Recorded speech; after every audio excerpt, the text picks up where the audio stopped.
Seems a lot easier to be on time when we're not all in the same room. Well, who are we missing? I don't know. I think everybody, I don't know that, but we'll know when we go through the roll call. Good morning. Welcome, everyone. Welcome, team members, Commissioner Brich, Director Mitchell, and all those who are joining the meeting today. We are very happy to have you. With that, Mr. Whitworth, I'm going to turn this over to you. Yes, thank you, Madam Chairman. In light of the coming state of emergency declared by Governor Northam, where it is impractical or unsafe to assemble a quorum in a single location, I move that we adopt this agenda to take action to discuss or transact the business statutorily required or necessary to continue operation of the Commonwealth Transportation Board. I second. Thank you, Mr. Tunk. We have a second, and Carol Mathis is going to take roll call from each of you. Mr. Rucker. Here. Mr. Miller. Aye. Aye. Mr. Stinson.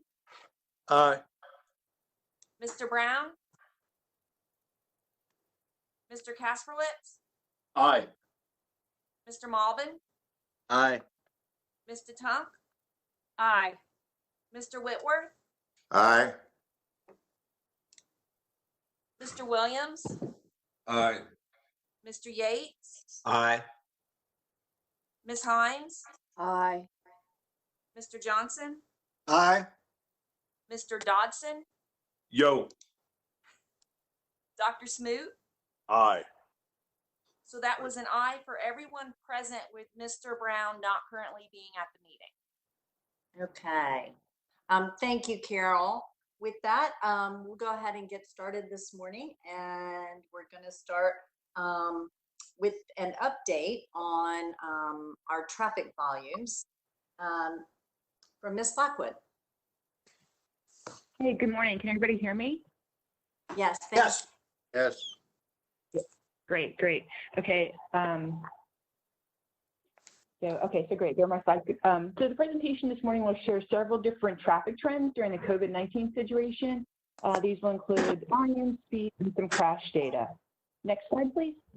So Mena, before we start, Madam Secretary, if I could just jump in and just give it a precursor to this, just to be able to identify that certainly we wanted, as we started seeing the reductions in travel throughout the Commonwealth, we had asked our traffic engineering staff and our operations staff to be able to continue to monitor the effects of COVID-19 on our traffic volumes.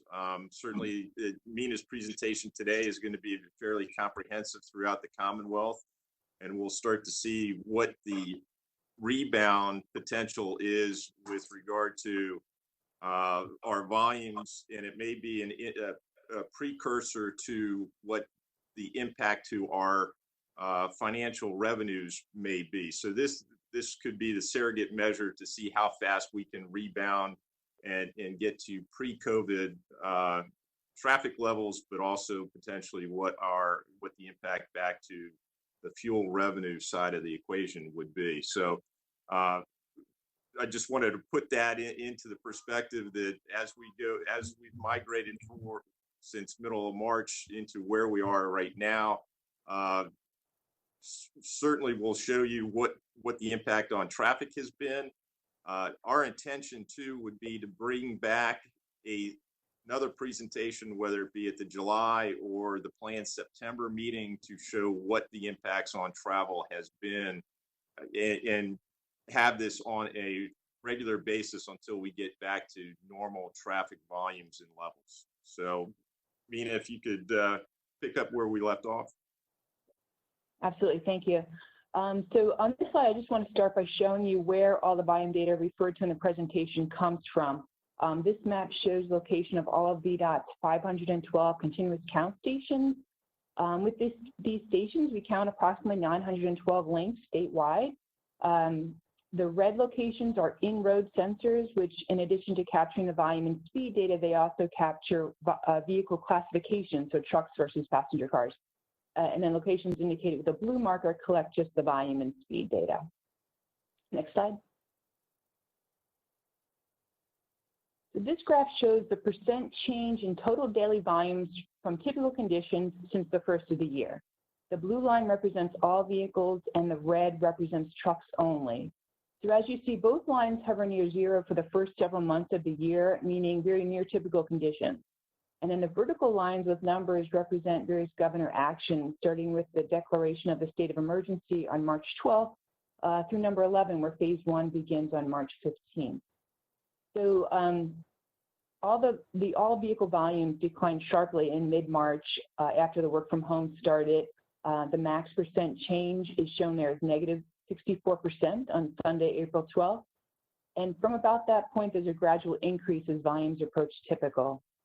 After the start of the decline, the volumes for both all vehicles and trucks, the change follows a pattern of dips on the weekends and goes up on weekdays, while following a general downward trend till about the first week of April.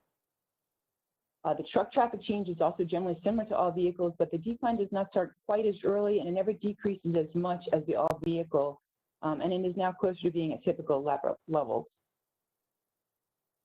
Next slide. So this graph shows the trend line from March 1st to focus on the period of inflection, or what we have all been now referring to as the new normal. And this zoomed-in look also provides a trend line for the trucks and all vehicles. The statewide trend lines for both of those show that a trough was reached on the first and second week of April, and there has been a gradual increase in traffic since then. And also, if the trend continues, we'll be at typical volumes fairly soon. But just keep in mind that the travel trend line is simply generated by the data and the shape of the curve. So it does not take into account any modeling of external factors such as various reopening phases or percent of workers that will continue to telework or anything like that. It's really just based on the data. Next slide. So this slide shows the trends for each of the 9 districts. The trends are generally similar to the statewide, but it's interesting to note that in some of the rural districts like Lynchburg, volumes did not decline as sharply as the more urban district like Nova. Traffic in Nova is going up at a much more gradual rate than the other districts as well. You can see Nova in the yellow there, and Lynchburg's in the top on the green. Next slide. So all the graphs so far have shown a combination of volumes on all roadways. This graph shows the all vehicle and truck volume trends for 2 different categories of roadways, the interstate and the non-interstate, which is composed of freeways and arterials. So starting with the first line at the top, the purple is interstate truck traffic, and then the red line is non-interstate trucks. The orange is non-interstate all vehicle, and the blue line with the most significant decreases in traffic is the interstate all vehicles. So you can see from here that truck traffic on the interstate has not decreased as much as it has on the non-interstates, whereas the all vehicle traffic on the interstates has decreased more than the non-interstates. So this is somewhat expected as people were not traveling as far, especially on the weekend. Next slide. So these graphs compare the volume change during morning and evening peak periods. The top graph depicts interstate traffic. The blue line is the morning peak and the orange line is the evening peak. So for the interstate, the trends have been very similar until the rebound starts in mid-April. The PM peak volume have rebounded faster and are currently 15% from typical, whereas travel during the AM peak is about 27% from typical. Then the bottom graph shows non-interstate trends, and they're similar with the PM peak represented by the pink line, rebounding faster with a 16% difference from typical than the AM peak, which is the teal line, which has about a 27% delta from typical. So we see these increases in peak period traffic as more workers return to daily commute, but since schools remain closed and we don't have the added school traffic in the morning, we don't see the complementary high morning traffic yet. And we probably won't until those other things happen, like schools reopen and more people are doing their daily commute. Next slide. So here are the exact same graphs as in the previous slide, but these are for truck traffic. So in the interstate graph, you see that both AM and PM peak period truck traffic is back up to typical conditions. However, on the non-interstate roadways, truck volumes are still about 10% less than typical. So one thing to note is that peak hours might be the most convenient time for trucks to travel, and now with lower volumes, they don't have to shift their schedules to avoid the peak period congestion, which is why we see them up at typical conditions. Next slide. The next group of slides digs into the district trends, as there may be interest among the board members to see what's happening in their particular parts of the state. I want to draw your attention to the horizontal line at -18%. That's where the statewide trend line on the most recent state hits. So this serves as kind of a baseline for how each district is doing compared to the statewide baseline. You see that Nova follows the trend we've seen, but has not rebounded yet as much as the rest of the state for either the interstate or the non-interstate roads. Next slide. So just to drill down a little bit more into the Nova district, here's the volume data for two sites. The first on the top is I-66 inside the Beltway near Glebe Road, and the bottom one is I-495 near Braddock, or between Braddock and I-95. The brown line is the current or 2020 volumes, and the green is historic or typical volumes. I-66 current traffic is further below the typical traffic than 495 and has not started rebounding as much. This is most likely due to the fact that I-66 has a lot of commuting traffic, where 495 has a lot of out-of-state through traffic. Next slide. Fredericksburg trends are again very similar to statewide. However, the non-interstate traffic has not rebounded as much as the interstate. Next slide. Two examples from Fredericksburg. I-95 North is on the top, and South is near Stafford County is on the bottom. Both are approaching typical volumes. Next slide. Here's a non-interstate example from Fredericksburg. This is 301 North is on the top and South is on the bottom. It's just interesting to see that there's a spike on Friday, 5/22 in the southbound directions on the bottom slide, heading towards the River Bay for the Memorial Day weekend. And then you can see it on the upper slide on Monday, 5/25. So we're still seeing some of our usual traffic influencers. It's not all just a COVID-based trend. Next slide. This is district-wide for Hampton roads. Interstates definitely saw a greater change in volumes than non-interstates, but less of a difference now at the start of the summer season, and both are close to the statewide levels there at the -18%. Next slide. So here's an interstate and a non-interstate example from Hampton Roads District. The top is I-664 and the bottom is Virginia Route 225. They're very similar patterns, even same weekly variations. The weekend traffic has not decreased as much as the weekday traffic. You can see that especially on the non-interstate location. Next slide. Richmond district looks similar to the rest of the state. It has similar rebound levels. Interstates have decreased more than non-interstates and dipped lower during April. But during the month of May, interstate traffic has jumped back up to be more in line with the non-interstate traffic. Next slide.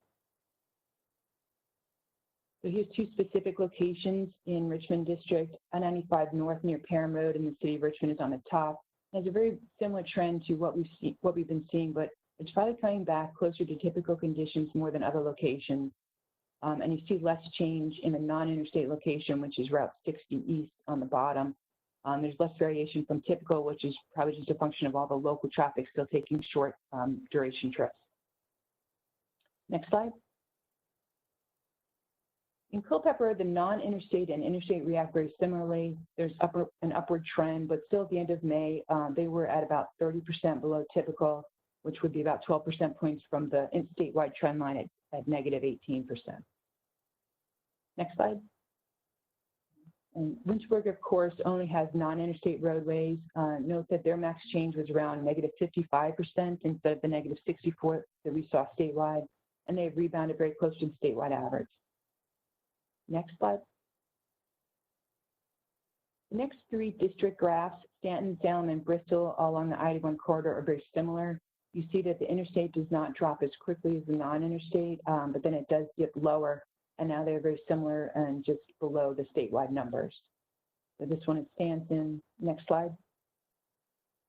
This is Salem, and as I mentioned, very similar to Staunton. And next slide, please.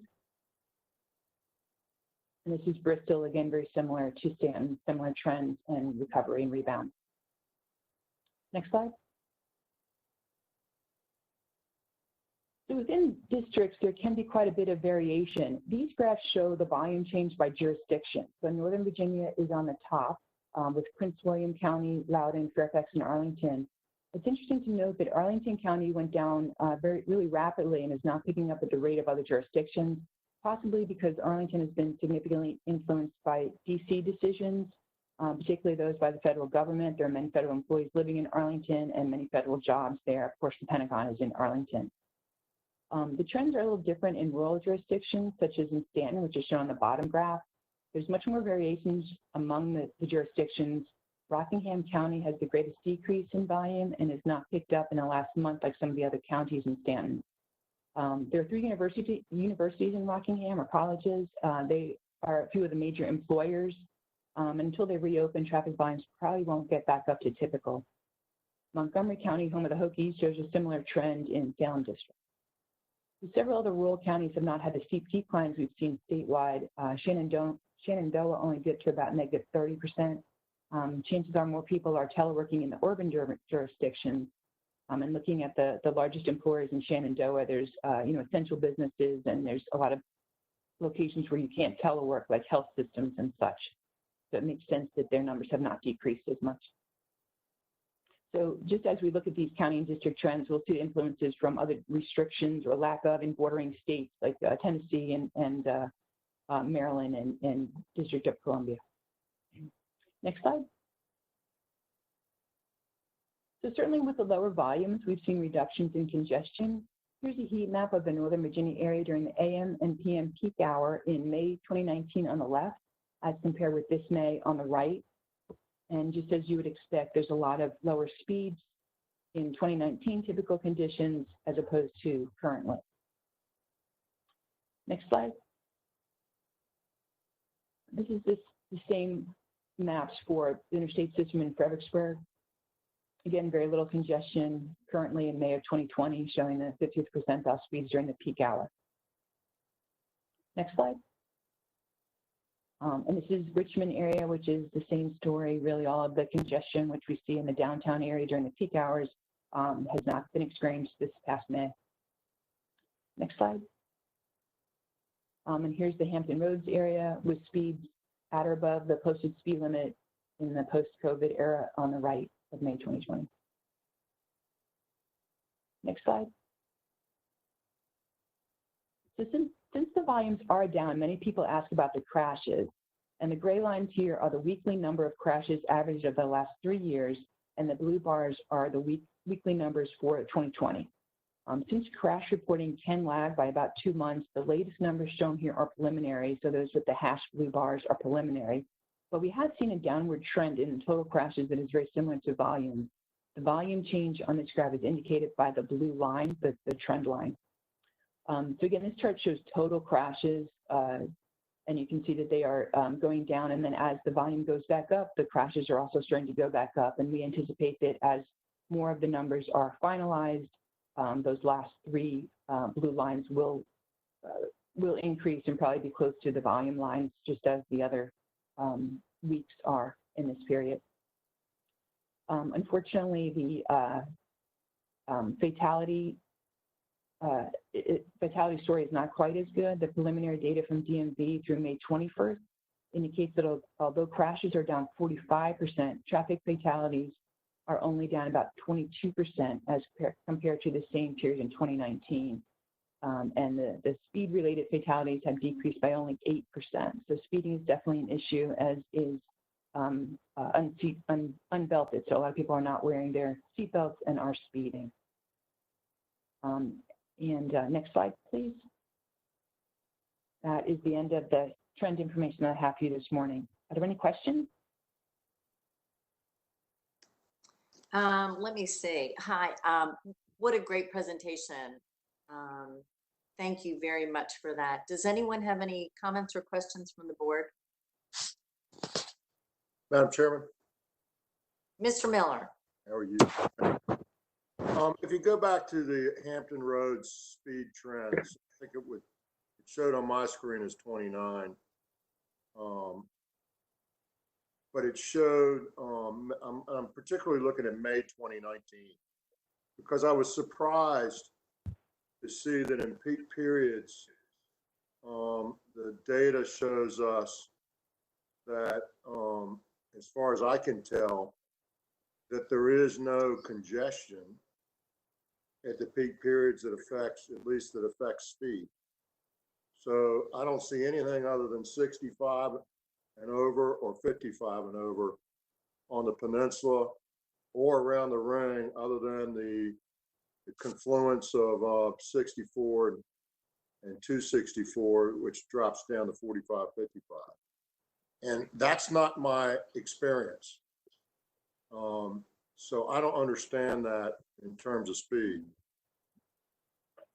And so this is the 50th percentile averaged over the entire hour for the whole month of May. So if we looked at individual days, I'm sure we would see a lot more congestion. But as it gets averaged, sometimes you lose some of that. And also we picked 1 hour for the morning and one for the evening, where the congestion was the worst. There may be some other pockets of congestion.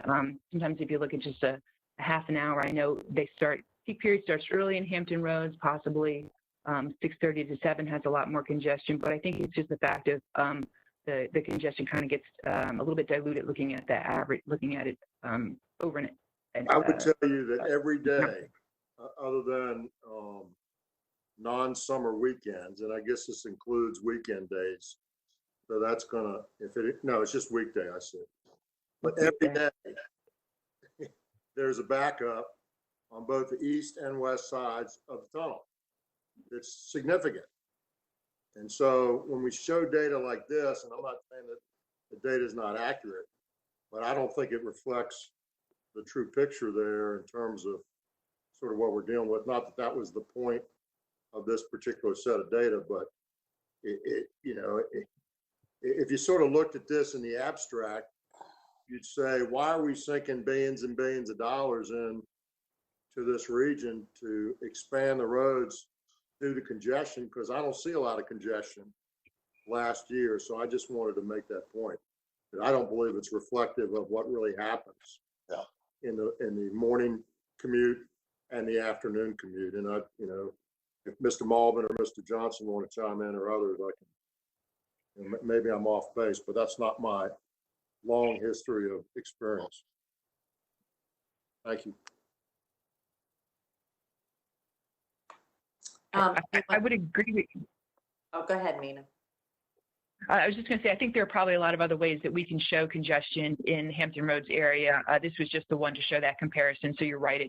It doesn't capture really what's happening down there, but just makes this point of how much of the change in traffic. But there's definitely different ways that we could look at it and pull the data to show the traffic that is experienced, the congestion that is experienced by daily commuters. The number of ships we have at the base also influences peak demand.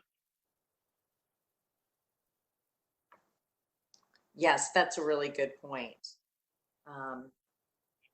Anything, Mr. Johnson?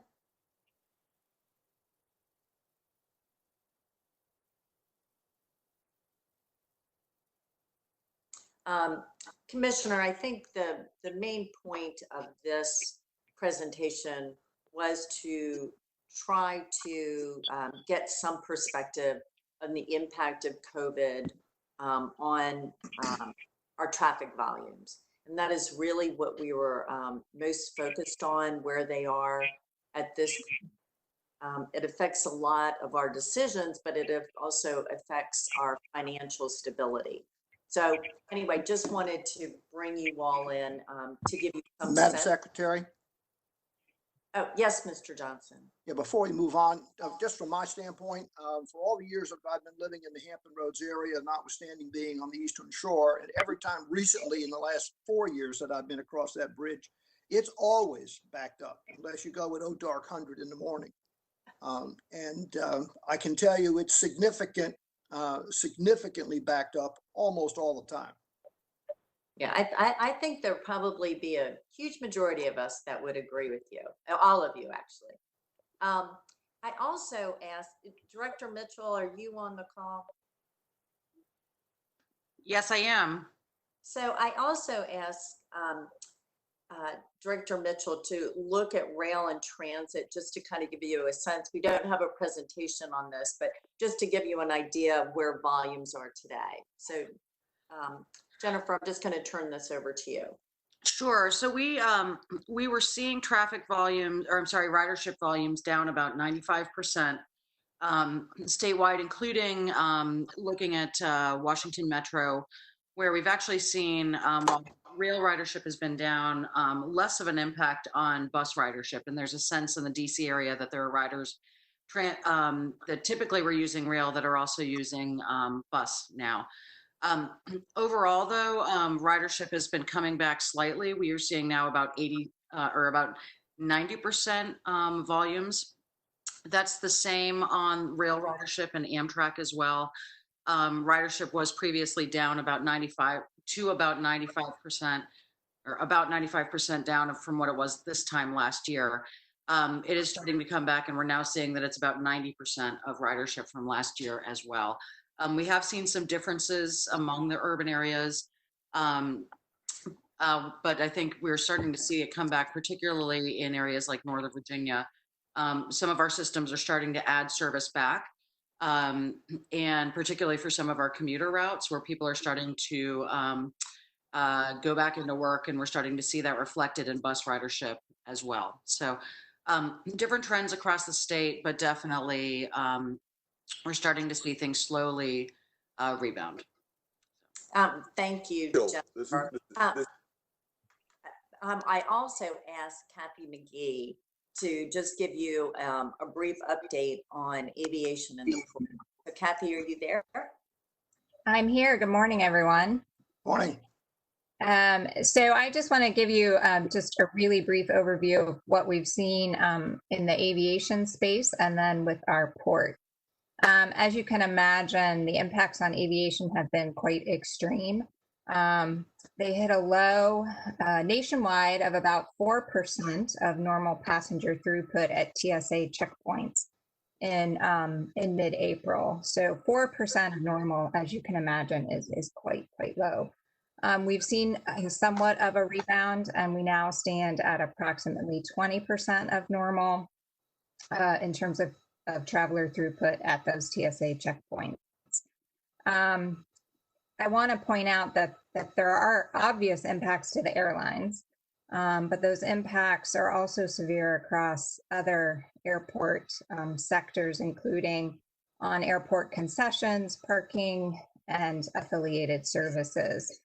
So the impacts are pretty far-reaching. If we look at our airports in Virginia, starting with the big ones, Washington Dulles and Reagan National, they're anticipating a 50% reduction in passenger traffic across 2020.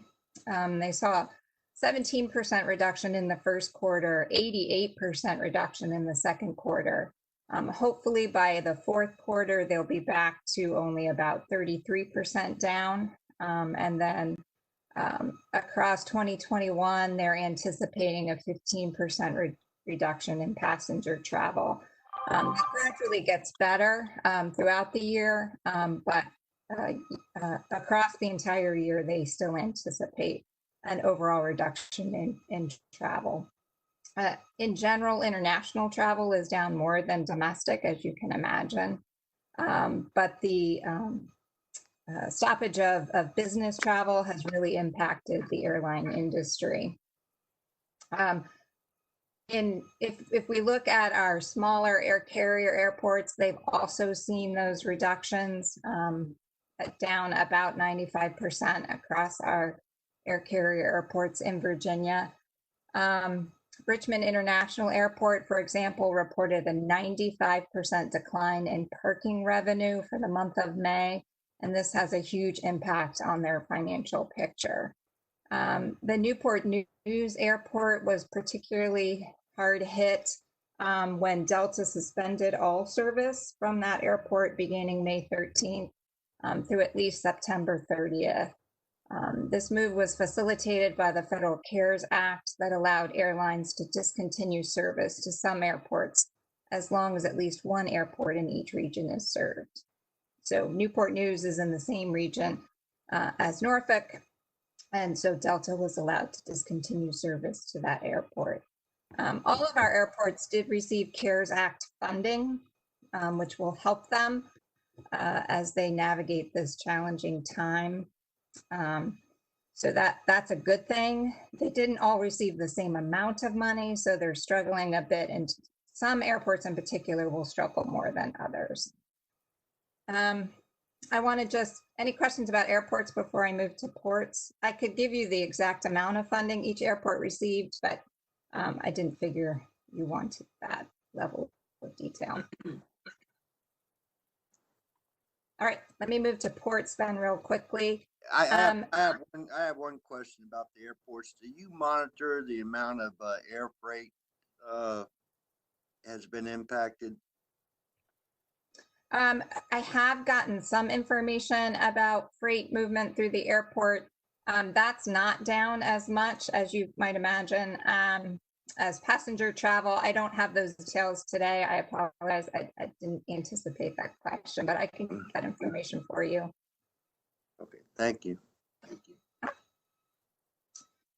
So with respect to the Port of Virginia, I will say they took action very early to mitigate the impacts of COVID-19. They established their team to respond to the virus and actually began meeting on March 5th. So that's probably earlier than most folks were really taking action to prepare for the virus. They implemented remote work by the middle of March. March 23rd, they actually removed the biometric scanning that happened at the gates to decrease the health and safety impacts of that scanning. They initiated a critical cargo initiative, which really was to highlight those shipments coming in that included critical cargo PPE, for example, to make sure that it navigated the port and got to where it needed to go quickly. They implemented a very comprehensive temperature scanning process in early April. Everyone entering the port had their temperature checked to make sure that the health and safety of everyone was protected.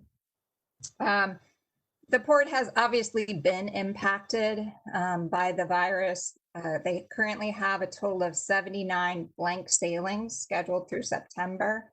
That means that there were sailings on the schedule that just are not going to happen now. So from the beginning of the pandemic through September, currently 79 blank sailings. They have placed a freeze on salaries and new hires to help mitigate the financial impact to the port.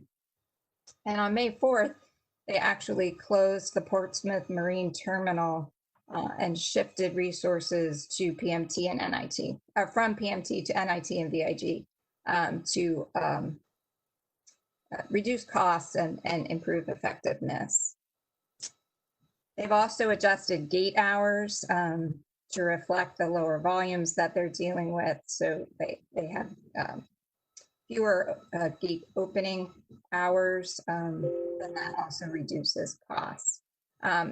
They have gotten really, really great feedback in terms of how they've handled the pandemic, both from their landside partners and from their shipping partners. Everyone seems to report that they're doing a great job of managing the situation, and I think that shows the success of their initiative across the board. Any questions about the port? Thank you, Kathy. I will just add that, the port has, as Kathy pointed out, been managing this all very well. But May was probably our toughest month at the port. the TEUs, the volumes were down about 59,000 TEUs in May, which is about 22.6%, if my memory's correct. It is, you know, that downward trend along the ports is, due to the global impacts of COVID. We are managing those. The barge service, however, has continued to see an upward trend, and the Richmond Marine Terminal in May actually saw a 24% increase. So there are some areas at the port where we do see some positive signs, but we'll just continue to management. And the shift at the ports, at the Portsmouth terminal there at the port was very deliberate, was planned, and a very positive move for us. I will say that the expansion at the Norfolk International Terminal is moving forward. We're making much progress about that, and the dredging to 55 feet, making the Port of Virginia the deepest port on the East Coast, is ahead of schedule. So anyway, everyone is doing their best to manage. Mr. Rucker, I understand you have a question.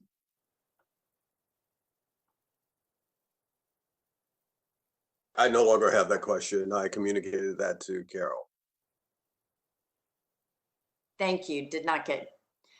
We're trying our best to kind of communicate behind the scenes. I will also mention that Kathy is going to be heading up with Barbara Nelson from the port a freight advisory board council that we're putting together. And so questions along the lines of Mr. Malden about the impacts of freight in aviation and the port and across our highways and rail, all of that will be addressed by this group. And so I think it might be very helpful in our planning. So Mr. Malden, I appreciated that question. Kathy, do you want to just mention, I know I'm getting a presentation from you and Barbara soon. When is that coming up?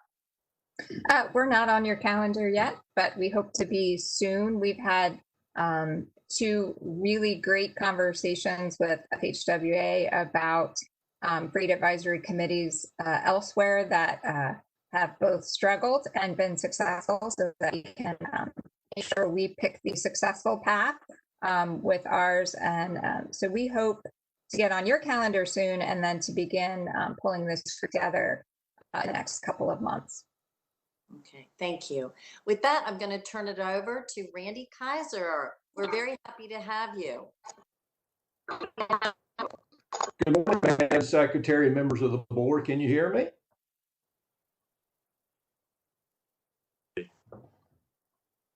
Yes, I can hear you. Madam Secretary, members of the board, can you hear me?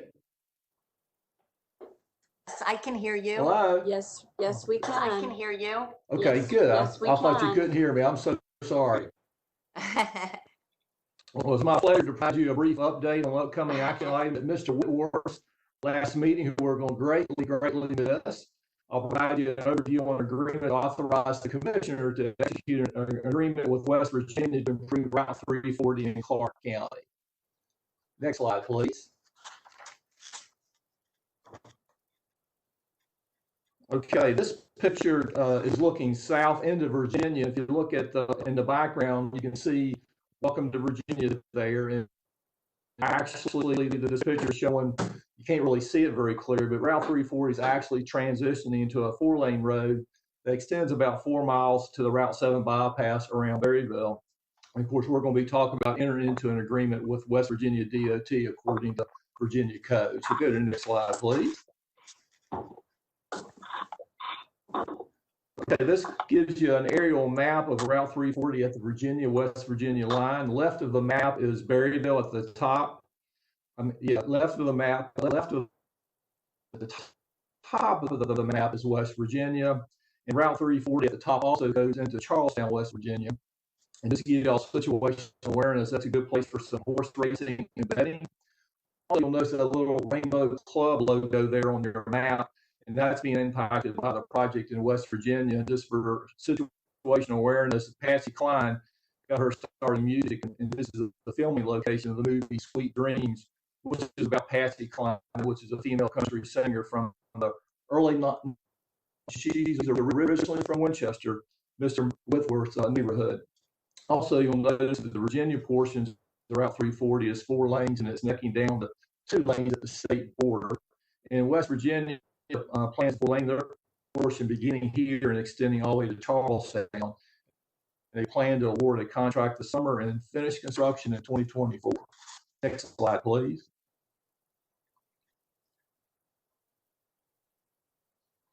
Okay, this slide here is the other powers that be enter into a contract with other states.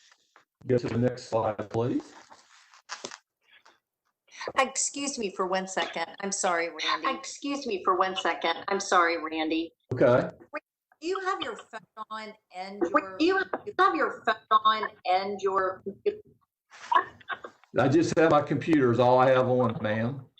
Okay. I'm sorry. I'm just echo. Okay. I'm sorry. I'm just echo.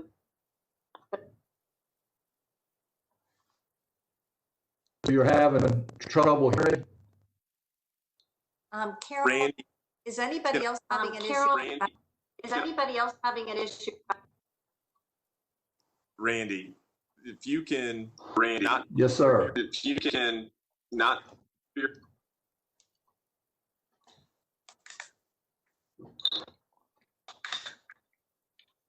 So we need to call my phone, sir? Is that what you Yes. said?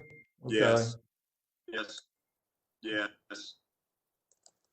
Okay, we'll do that, sir. I'm sorry, I didn't realize, I know when we did the trial run last week, everything was loud and clear.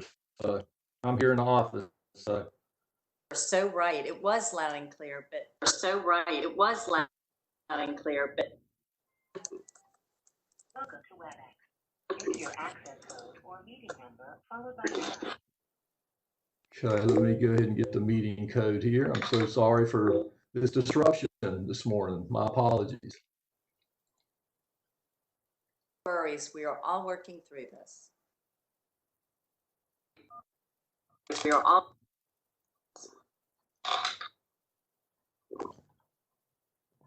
Your entry 1401 is not valid, or the meeting is not started yet. Re-enter your access code or meeting number.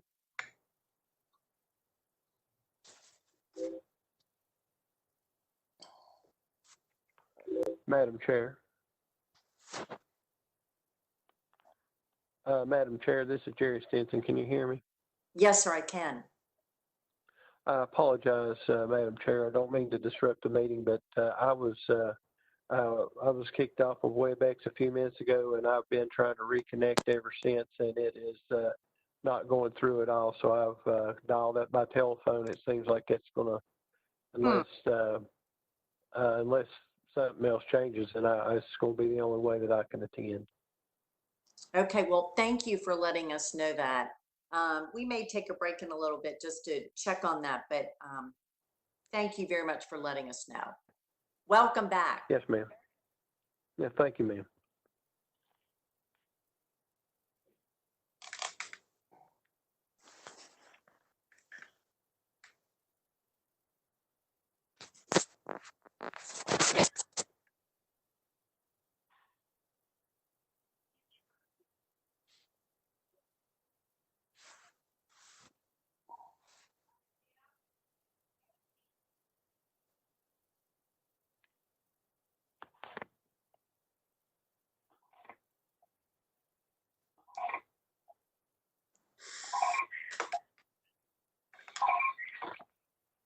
Okay, can y'all hear me now? Yes, sir. Okay, let me go back to my computer and mute that then. Okay. All right, let's try this again.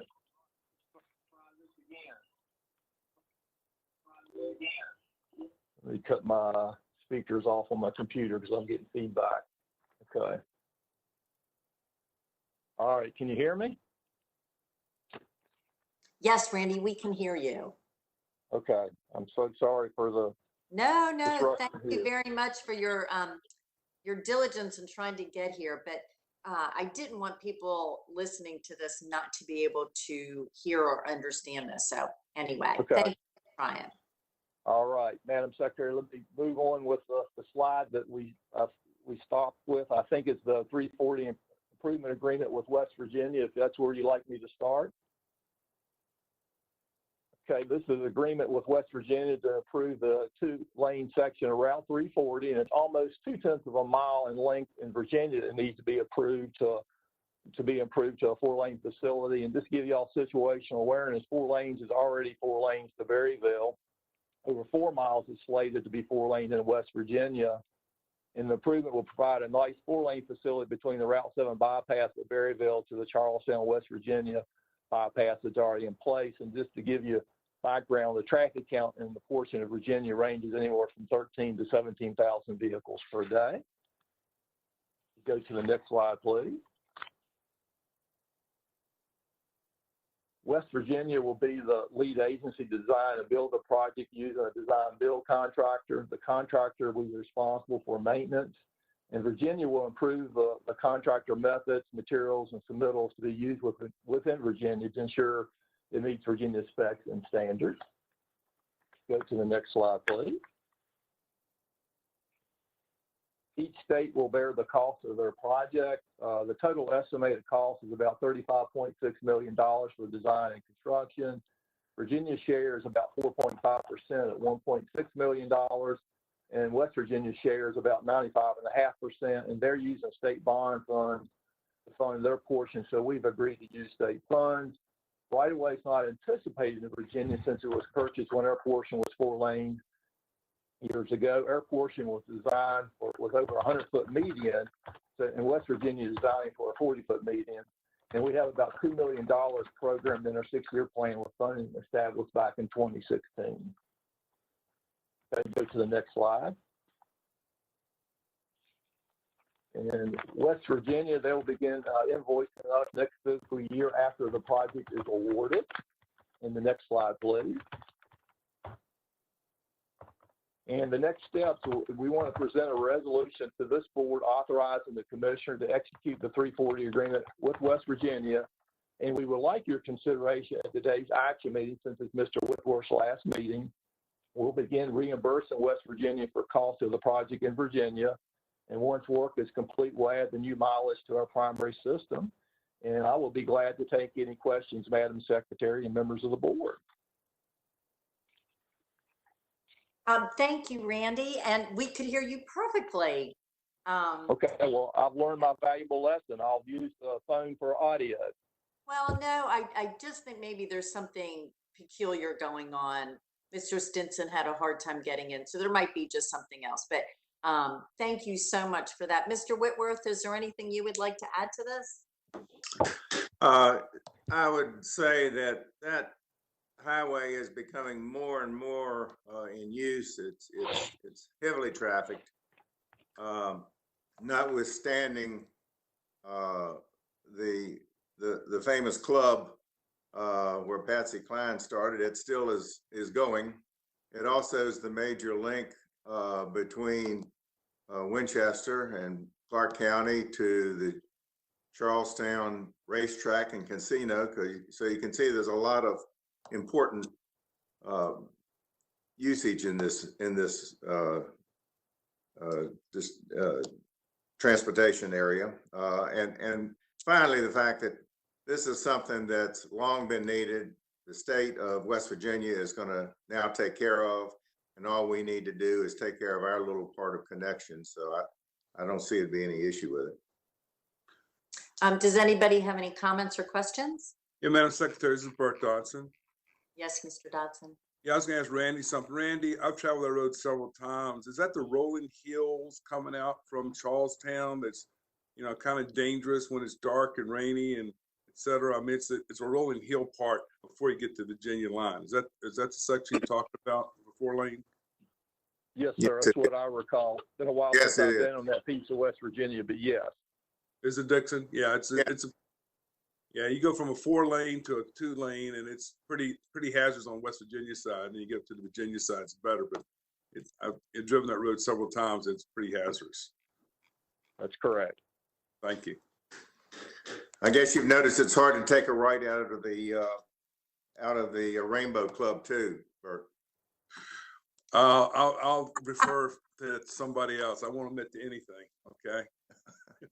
Yeah, it's like, yeah, with Shep on the line, I won't admit to anything. Thank you. Mr. Whitworth, I will say that Randy Kiser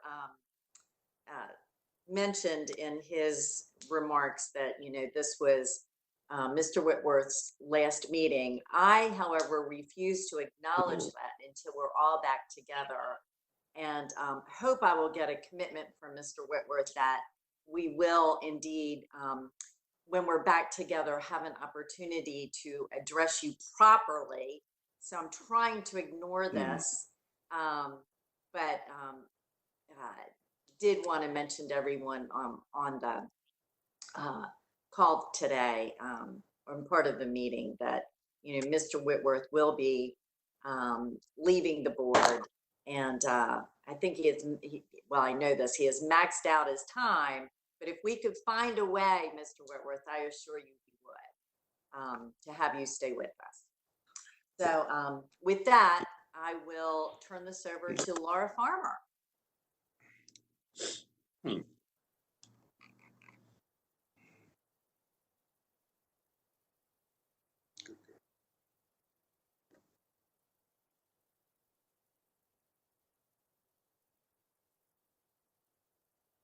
Laura, are you there? Yes, can you hear me? Yes, I can now. Thank you. Great, thank you very much. I'm going to start today's presentation and give you an overview of our Grant Anticipation Notes program, otherwise known as GARVIES. Could advance to the next slide, please. The Commonwealth Transportation Board is tasked with authorizing the issuance of GARVIE bonds and their general powers in the Code of Virginia. These bonds are used to support projects that are in the current 6-year program. These don't represent new dollars available for projects, but funding that is already programmed to projects, and we're issuing bonds to support the cash flow needs of those projects. In summary, we expect AA category, as we have had before from the rating agencies, with the pricing in September. They're secured by project-specific federal reimbursements, any other legally available revenues from the Transportation Trust Fund, and from other such funds designated by the General Assembly for such purposes. Our current par size is $130 million is the estimate we have today. We continue to look at project readiness and debt service schedules to ensure that we're issuing the right amount of funds, and those funds can be issued within the next year to year and a half. They're structured as serial bonds to mature over 15 years. Next slide, please. I'm going to give you a general overview of the GARVIE program. They were authorized in 2011 for a total of $1.2 billion of GARVIEs. It succeeded our Federal Highway Reimbursement Anticipation Notes program that was authorized in 2000. And that limited the outstanding GARVIEs and FRANs to $1.2 billion at any given time. The legislation also limited the maturity of the bonds to 20 years. Each series that we've issued to date has had a 15-year maturity, and we plan the same for this sale. As I said earlier, they're secured by federal reimbursements that are project-specific or other legally available funds from the Transportation Trust Fund. And I'd also like to mention that the FRANs were retired almost 5 years ago. And so to date, all of our outstanding debt is related to GARVIE bonds. We have a memorandum of agreement with the Federal Highway Administration for this program. It was executed in December of 2011, and we updated the Exhibit A recently, which updates the list of projects that GARVIEs will be used for. That exhibit identifies those projects, and we amend it each time the assumptions related to projects change as the program changes. Next slide. To date, the board has issued 6 series of Garveys since 2012. Those have totaled just over $1.3 billion. They've supported various P3 projects to date. And then with the implementation of Smart Scale in 2017, they began to support that program. And that will continue with this sale as well. Next slide.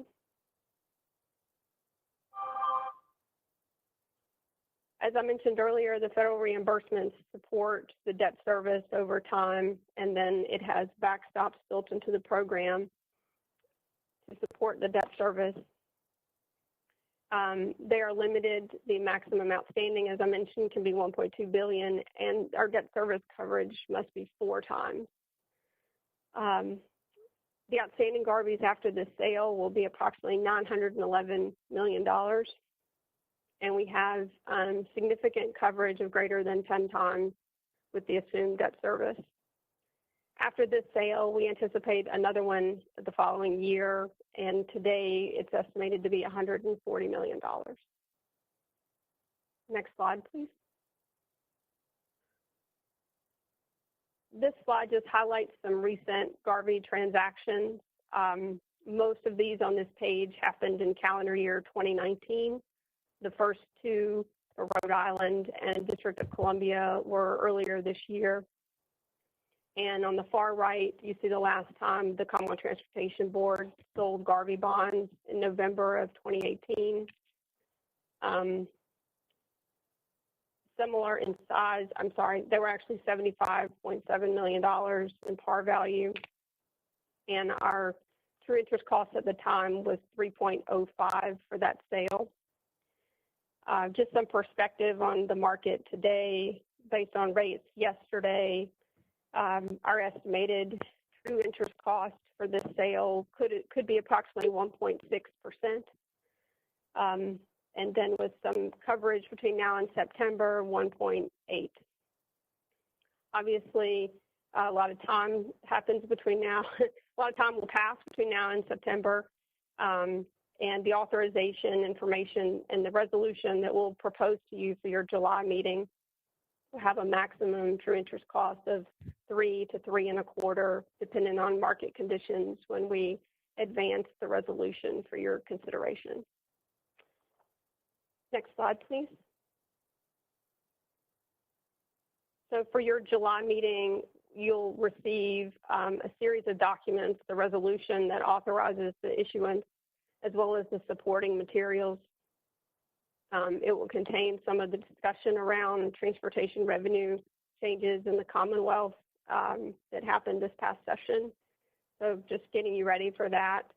If you choose to approve the resolution next month, we'll proceed with the rating agencies and Treasury Board approval in August and get those ratings back in August and price the sale and close in the month of September. That concludes my presentation, and I'll be happy to answer any questions. Thank you, Ms. Farmer. Any questions from the board?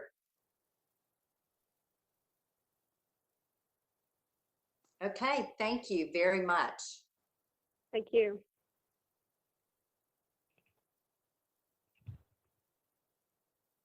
Okay.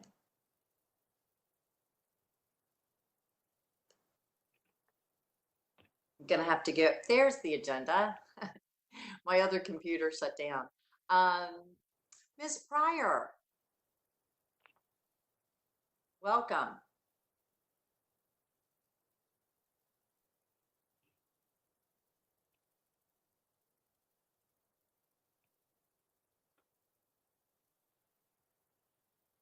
Good morning, Madam Secretary, members of the board. Can you hear me okay?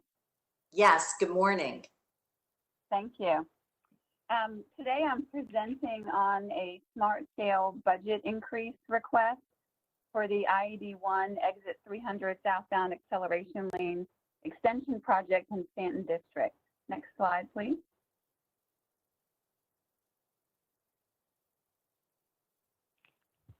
By way of background, as you know, the CCB policy regarding scope change and budgeting states that a project that has been selected for funding must be rescored if there are significant changes to either the scope of the cost or the cost of the project.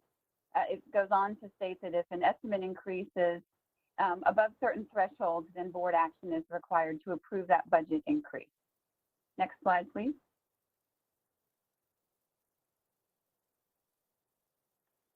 The I-81 Exit 300 Southbound Acceleration Lane Extension Project was submitted by the Northern Shenandoah Valley Regional Commission in round 2.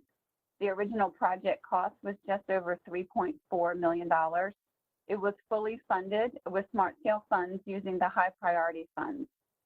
The project is VDOT administered and is scheduled to begin in fiscal year 22, begin construction that is.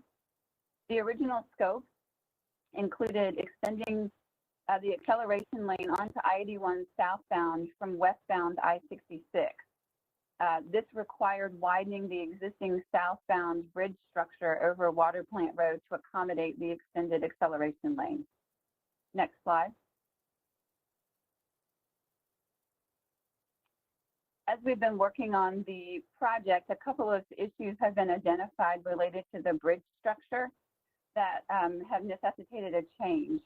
Our structure and bridge guidance recommends replacement of a structure when one of two conditions prevail. The first one is the presence of a reactive aggregate that leads to a reaction that compromises the concrete when the aggregate is present. The second condition is when the rehabilitation of the structure or a component exceeds 65% of the cost to replace it. And in this case, both conditions prevail. So we've determined that replacement of the bridge structure is the most appropriate course of action to accommodate the widening rather than widening the existing structure, which has these conditions. Next slide, please. This is just a diagram of the location of the project along I-81, 66, and the Water Plant Road Bridge. Next slide, please.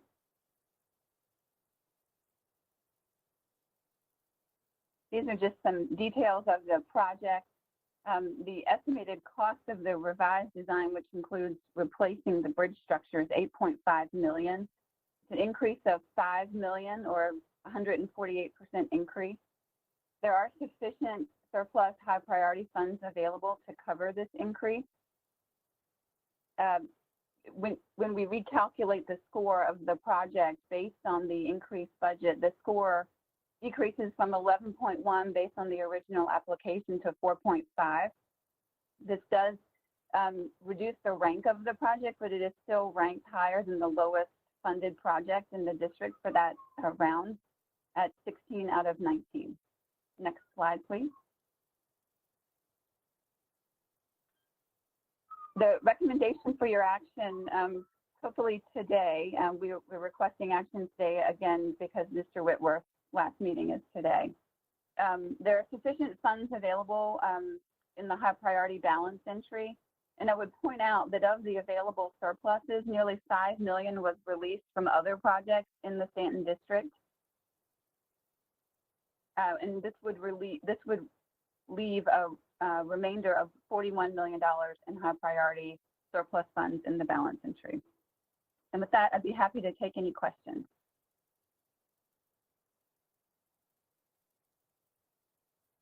Thank you, Ms. Pryor. Mr. Whitworth, is there anything you'd like to add? Yes, ma'am. Thank you.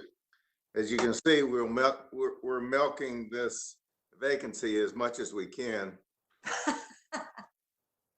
But I did suggest that we go ahead and, unless there's an objection, ask to get action on this afternoon or after this meeting at the action meeting, rather than defer it for another month. The things that are important here is, one, the bridge would have ranked, had we known what we know now and knew that we had to replace it, it still would have been funded. Secondly, the funds are available in the Staunton high priority dollars.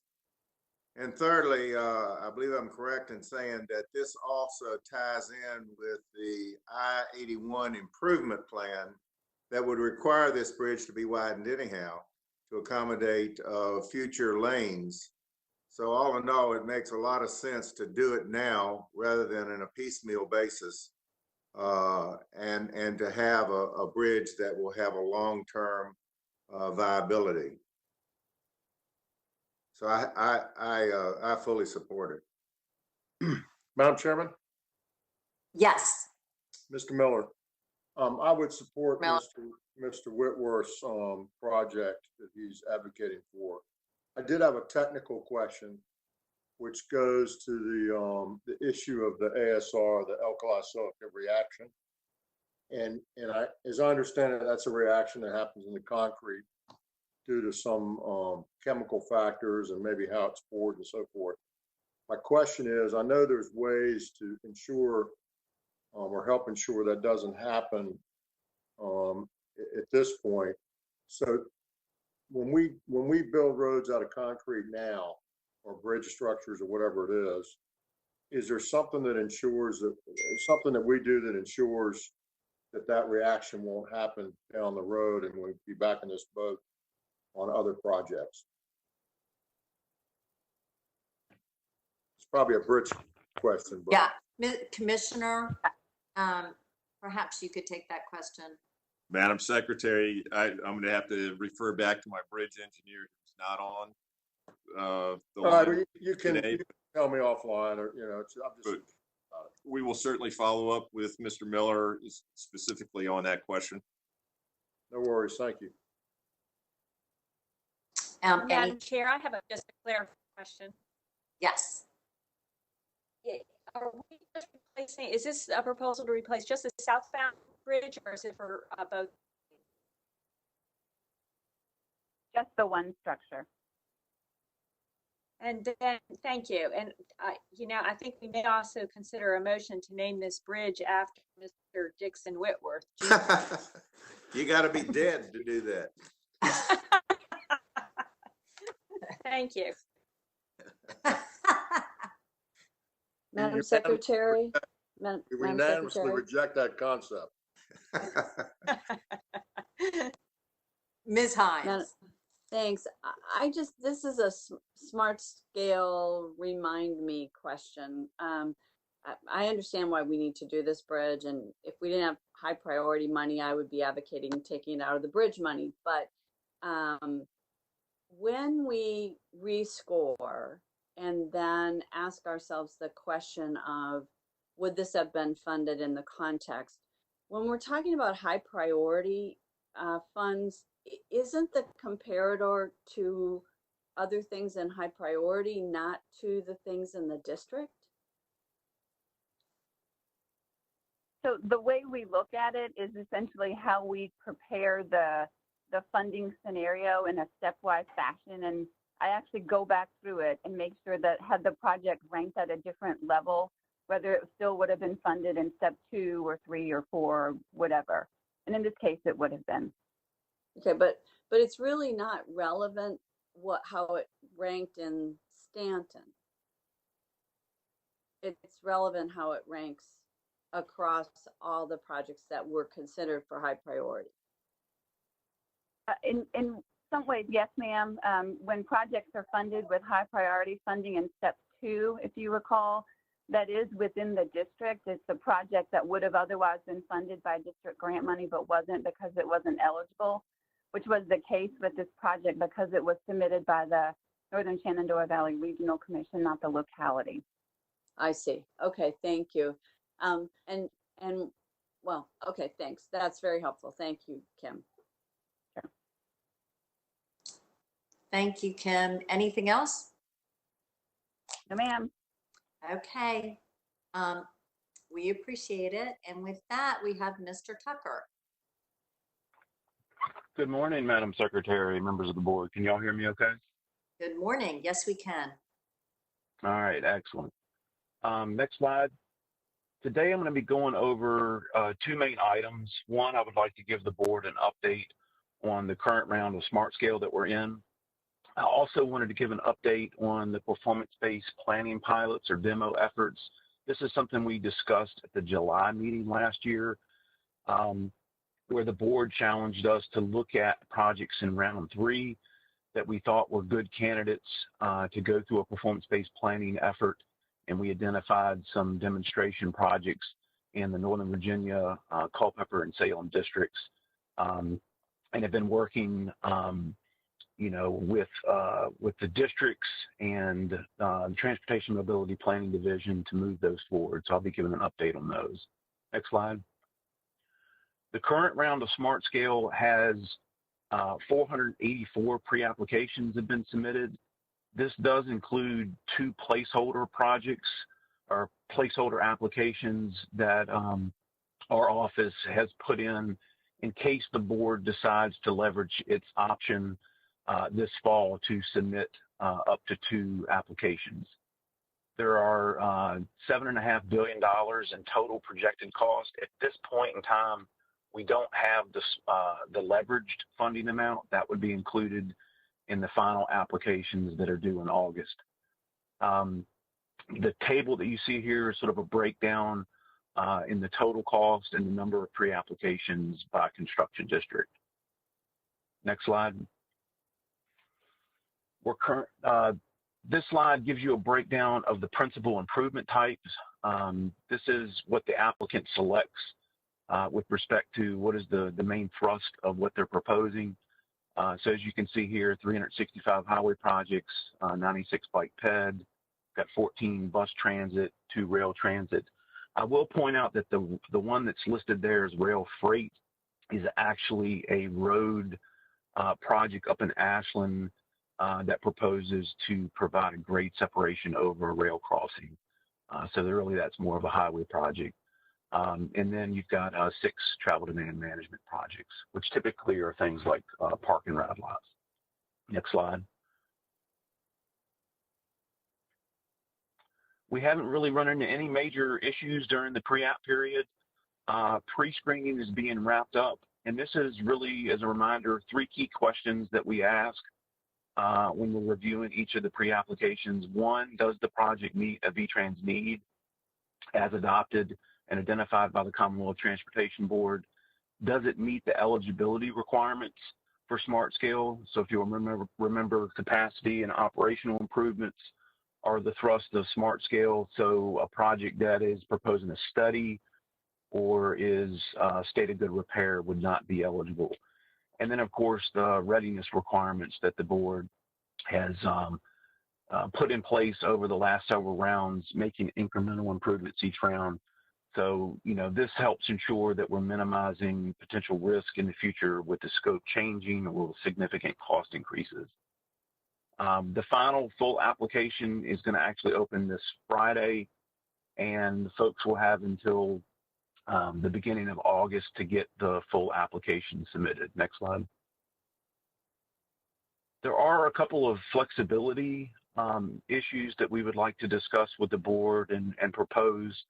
As everyone can imagine, the impact of COVID has been pretty extreme on, day-to-day operations, both at the state board as well as at the local level. It's affected board's abilities to meet. And we would propose to the board that we offer flexibility this round on 2 key areas of the application. One is the current board policy requires resolutions of support from the submitting entity at the time the full app is submitted.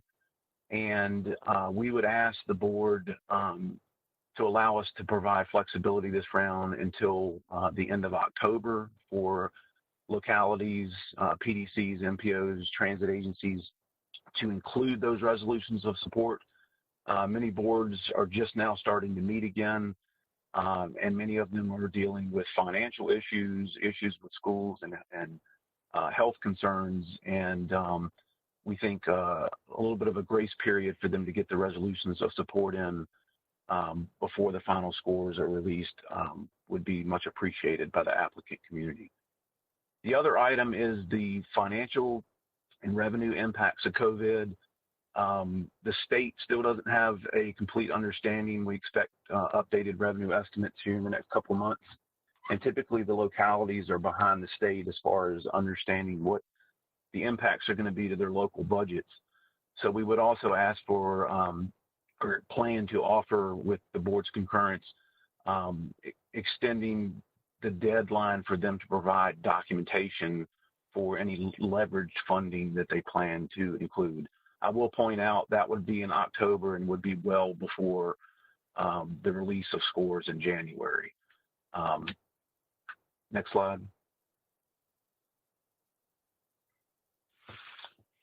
So that concludes the update on the current round 4 of Smart Scale. I wanted to spend the next portion of the presentation bringing you up to speed on this performance-based planning demonstration, various demonstration efforts that have been going on throughout the Commonwealth, many of which are being led by staff in the district. There's involvement and leadership coming from the Transportation and Mobility Planning Division, as well as involvement in many instances from the Office of Intermodal Planning and Investment. And Smart Scale represents what is commonly referred to as a performance-based programming effort. It's where we're evaluating projects based on the anticipated benefit to the public and letting those metrics drive the funding decisions or inform the funding decisions. And really, to be successful in any of these performance-based programming efforts, such as Smart Scale, SGR, or HSIP, you really have to have a performance-based planning or project development process. So the process that's developing and getting the projects ready to compete. And really this effort, we're trying to rethink how we solve transportation problems in Virginia. So we discussed this at the July meeting in Lynchburg last year, and that was where several of the board members challenged us to look at round 3 projects that were getting good benefits, but perhaps needed to have an increase in benefits or needed to look for ways to sort of value engineer, reduce the impacts from a right-of-way standpoint, develop a more cost-effective solution. And we identified projects in 3 construction districts that we thought were good candidates that were definitely addressing a need, had fairly decent benefit scores, and we thought would be good candidates to go through this effort. Next slide.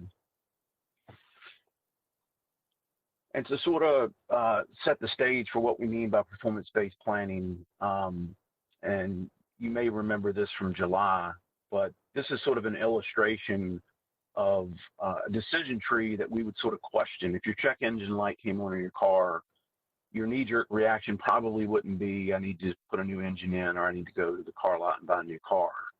And, oftentimes that can occur with the transportation network, particularly highway improvements. We need to add new through lanes, or we need to build a new roadway. And a more logical step would be, in the next slide, is when that check engine light comes on or you identify a need, would be to first, next slide,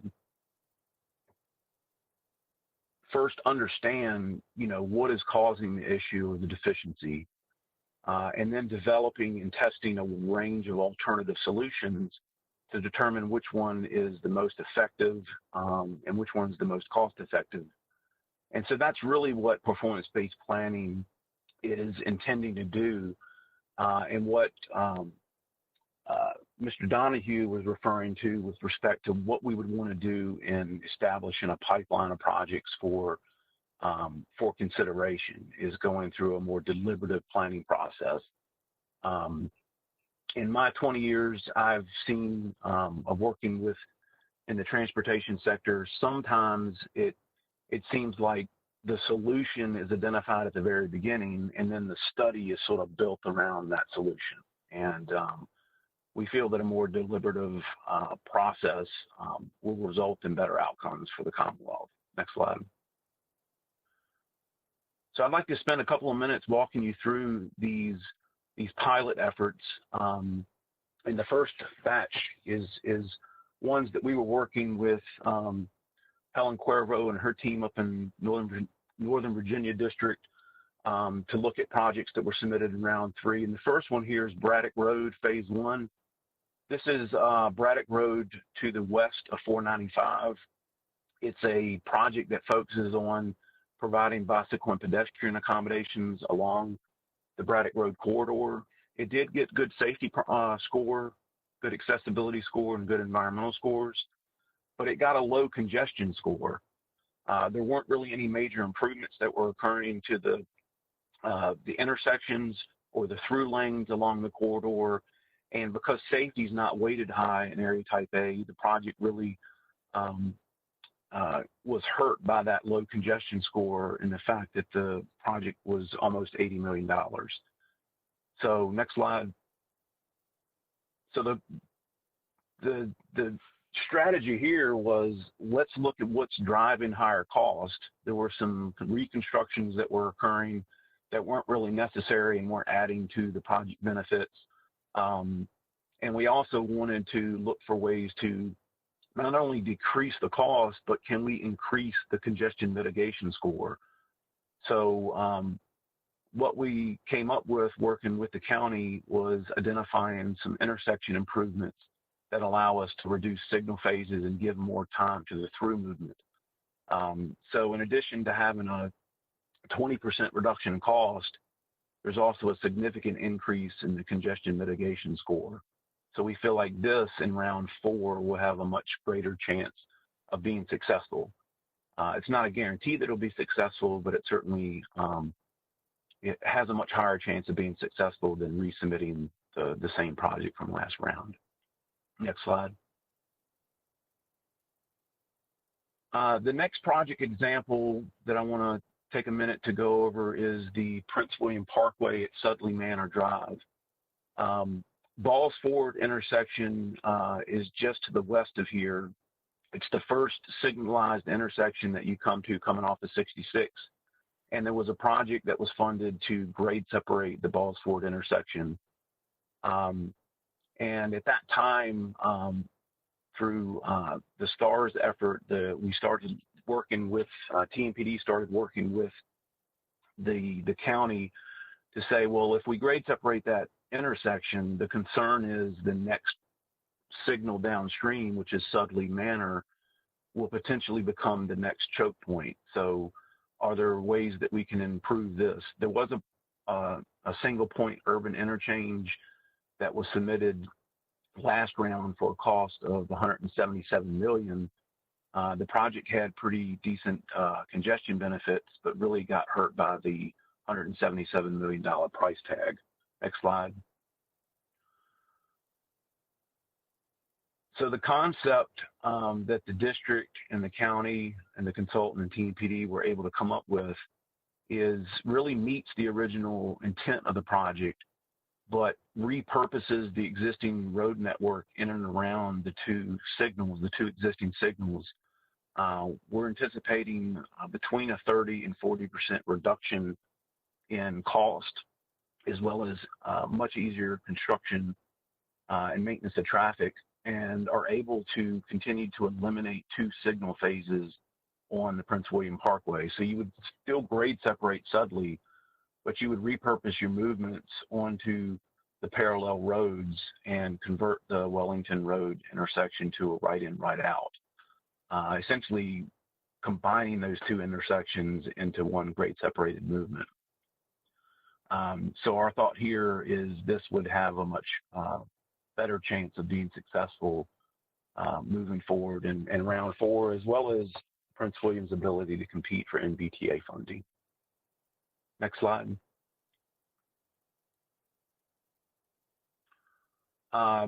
US 15 and Luckett's, and again, this is still a work in progress, but this is a high priority area for the county. Number of safety and congestion issues. You've got a lot of right-of-way constraints there in the village of Luckett's, a school just to the south of the current signalized intersection. And the current long-term solution is looking at a bypass around the village. And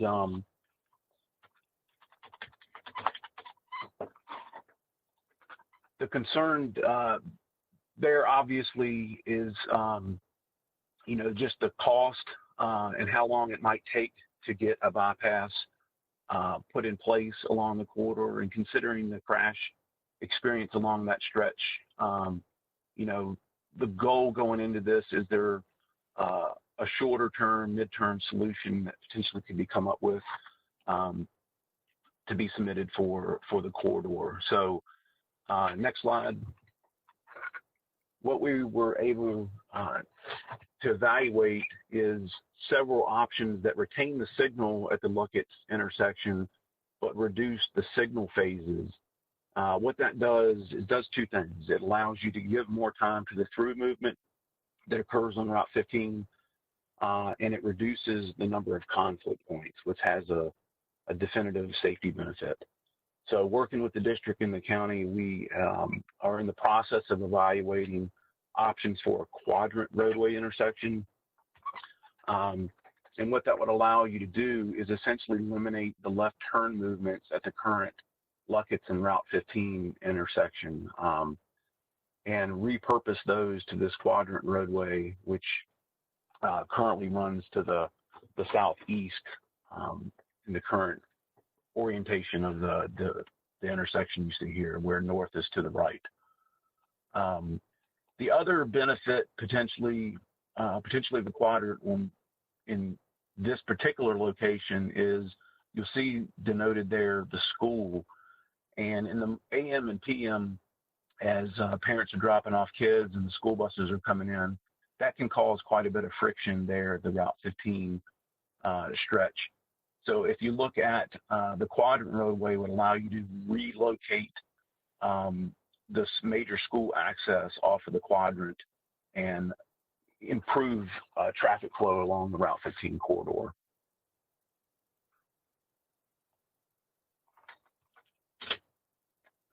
Next slide.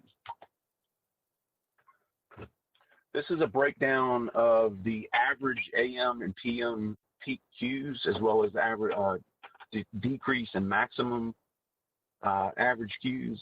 So you're looking at in the AM peak a 54% reduction in the AM queue across each of the intersections, but a pretty significant, if you look there at Lockwood, a very significant reduction in the maximum and average queue lengths at the Lockwood intersection, and that really is due to the reduction in signal phases and the additional green time that you're able to give to the north and south movements. Similar benefits in the PM peak. Next slide. The next example in Northern Virginia is the Route 28 Centerville Road corridor in Prince William and City of Manassas Park. This is a high volume urban arterial, a lot of businesses along the corridor, significant number of driveway accesses, and this is also a project that's being looked at as a bypass to the west to bypass this particular stretch of the Route 28 corridor leading up into Fairfax County. Next slide. The current corridor is one of the highest crash rate primaries in the Northern Virginia Construction District. A fairly significant number of injury crashes occurring along that corridor, as well as property damage only crashes. Next slide.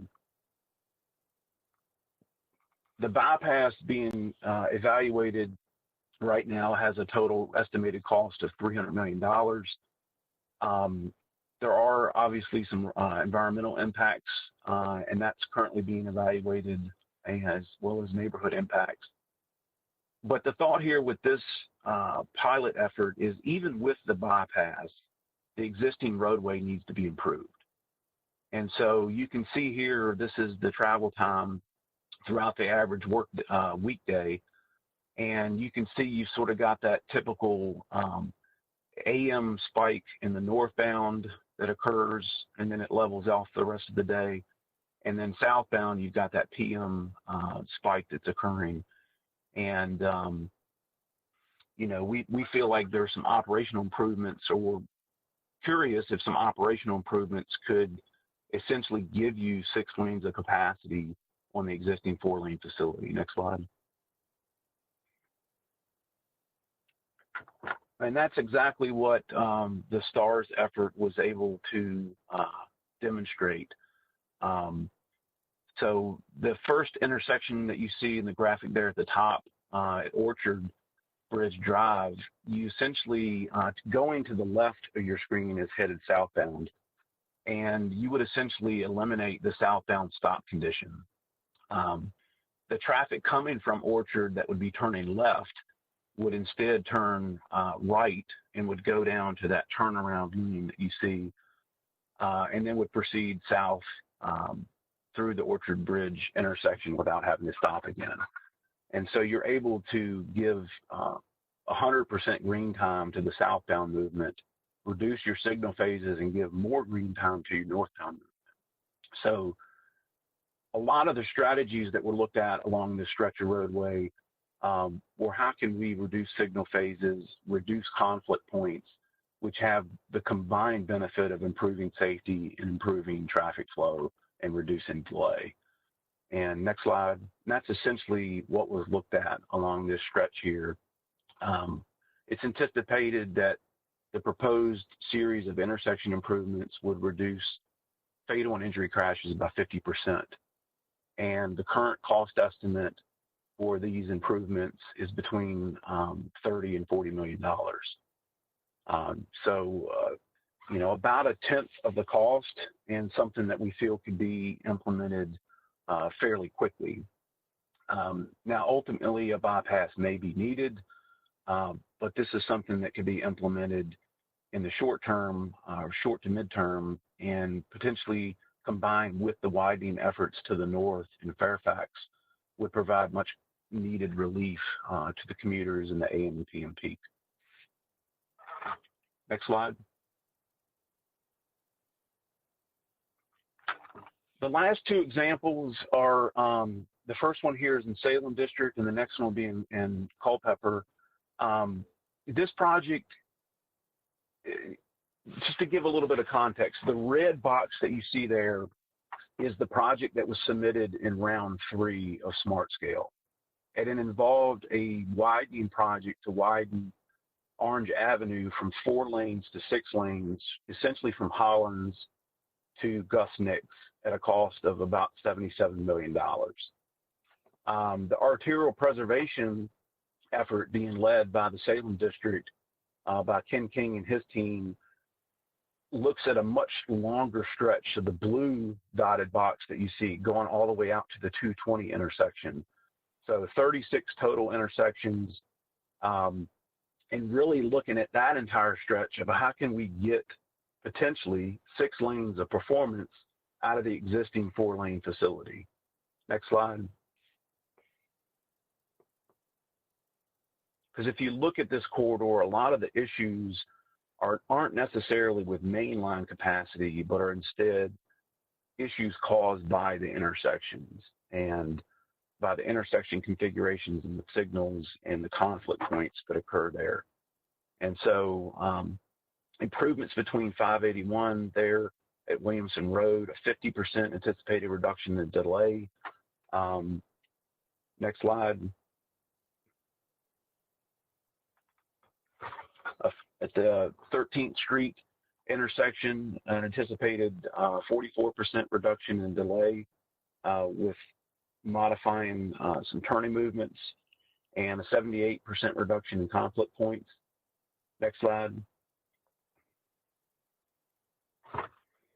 Up at Gus Nix, again, prohibiting some of your left turn movements from side streets and providing U-turn locations on the adjacent 460, 36.7% reduction in delay, and a 52% reduction anticipated in the number of conflict points, which would result in a reduction in fatal and injury crashes. Next slide.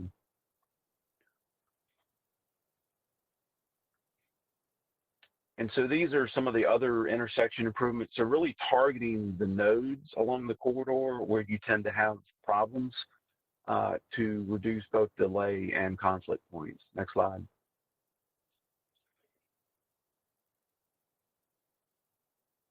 So in 2040, so, 20 years into the future, a 27% reduction in the AM peak delay, a 37% reduction in the PM peak delay, an almost 40% reduction in conflict points.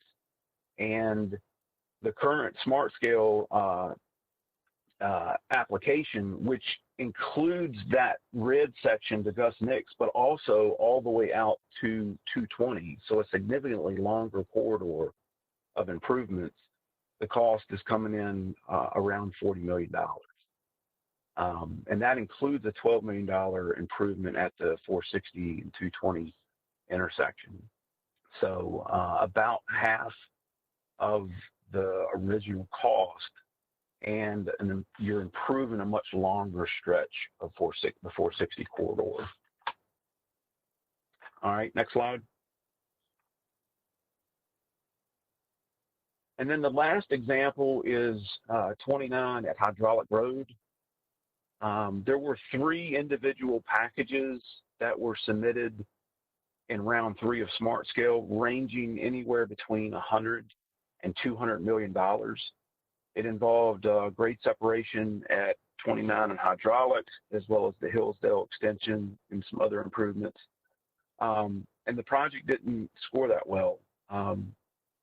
So the VDOT district planning group there in Culpeper District led an effort to look at, is there a more cost-effective way of solving this particular issue? And one of the things they determined, next slide, was if you grade separate Hydraulic Road, you will see a significant increase in delay at the existing 29-250 interchange to the south. So you're essentially would be expending a pretty significant amount of money to transfer the problem down to the existing grade separated interchange. And what they came up with was a host of more targeted improvements. So eliminating the left turns from the side streets at Hydraulic. With the interchange to the south, that would have a relatively minor effect on traffic flow. Folks coming from the east headed westbound on Hydraulic, there's not a lot of folks making that left to begin with today. And they could easily go down and provide access off of 250-29. So a 15% in PM peak, 15% reduction in delay, and a 40% reduction in conflict points. The Angus Road intersection there to the south, the northbound, they were able to come up with a solution that eliminates the northbound stop condition at the light by putting in a continuous green T intersection. So all the delay associated with coming right off the interchange and hitting that first light would be eliminated. This also includes extending Hillsdale to the south, putting in a roundabout there at Hydraulic and Hillsdale, and doing some targeted improvements down at the 250 intersection. The revised solution package is estimated at $25 million. And also include, I'm sorry, I forgot to mention, it does include a pedestrian crossing there on the north side of the picture that you see there to facilitate access between businesses to the east of Route 29 corridor and the new shopping development area on the west side of the 29 corridor. So about a 10 to 15% of the original cost, but something that has a pretty significant system-wide benefit. Next slide. And this isn't always going to be the case, but I wanted to just here at the end on this sort of assembly line illustration, which is, challenging the planners and the engineers and all that, one of the things we're starting to do a lot more of through STARS and through performance-based planning is thinking of the transportation network as a system. And so like a system, you got an assembly line here with 3 stations making widgets. And if each station can process 100 widgets per hour, then you're going to have 100 widgets coming off the assembly line into the bucket of finished widgets. Next slide.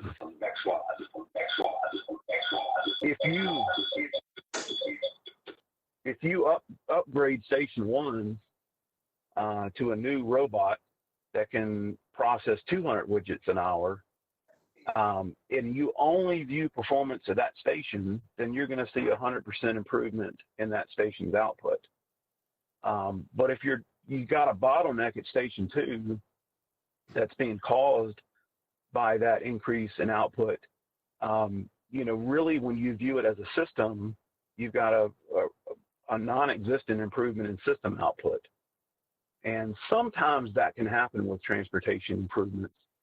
And so an alternative to this sort of approach to solving problems, when you view it as a system, would be the next slide, which is, if there's a way you can make all 3 stations operate more efficiently, in this case, these mustaches are giving these robots a 25% boost in system output, then you're able to get more vehicles or more widgets, if you will, down the corridor than you would just focusing on a localized improvement in one area. Now, again, that doesn't apply in every case, but I think there are cases where this approach would result in better outputs for the Commonwealth. And with that, that is my presentation, and I'll be glad to take any questions you may have. Thank you, Chad. Any thoughts or comments from committee members? I don't have a question. This is Cedric. I just have a comment. I was very excited to see this. I know one of the things that's been causing a great deal of angst, Mr. Tucker, in my district is a sense of flexibility when it comes to smart scale submission elements. So thank you for addressing that. I also love this holistic approach because I remember having discussions throughout the course of the district where one area was just looking at one specific place. And, you think of the implications down the road. I truly think that this performance-based approach will help us greatly to support the needs of the whole Commonwealth. So this excites me greatly. Thank you. Thank you, Mr. Thank you, sir. Madam Chairman, this is Shep Miller. Yes, Mr. Miller. Mr. Tucker, I haven't seen the whole slide deck that you presented because it came out this morning with some updates. But as I understand it, these projects that we looked at in the slide deck are projects that have been submitted to Smart Scale, didn't score well. We went back and did additional, in this case, performance-based analysis and came up with a changed project, which is fantastic, to Cedric's point, that we looked at it differently and we're able to do it better. My question is, and perhaps you covered it and I missed it, but my question is, coming from the standpoint of a lot of people did a lot of work to put all this together, to make these recommendations, to run it to Smart Scale, to evaluate it through Smart Scale, on and on and on and on. A lot of time, a lot of effort. What do we need to do to drive this thinking to the base level so all of our projects are looked at in a way that would use these methodologies and techniques to get the best project? Because at the end of the day, we're not judging projects in general against some static level. We're judging them against one another. And if they all are not well thought through, I'm not suggesting they are, but if they all are not well thought through, then you're just getting the best of not thought through projects. Meaning they could be done differently for less money, achieving the same or greater results.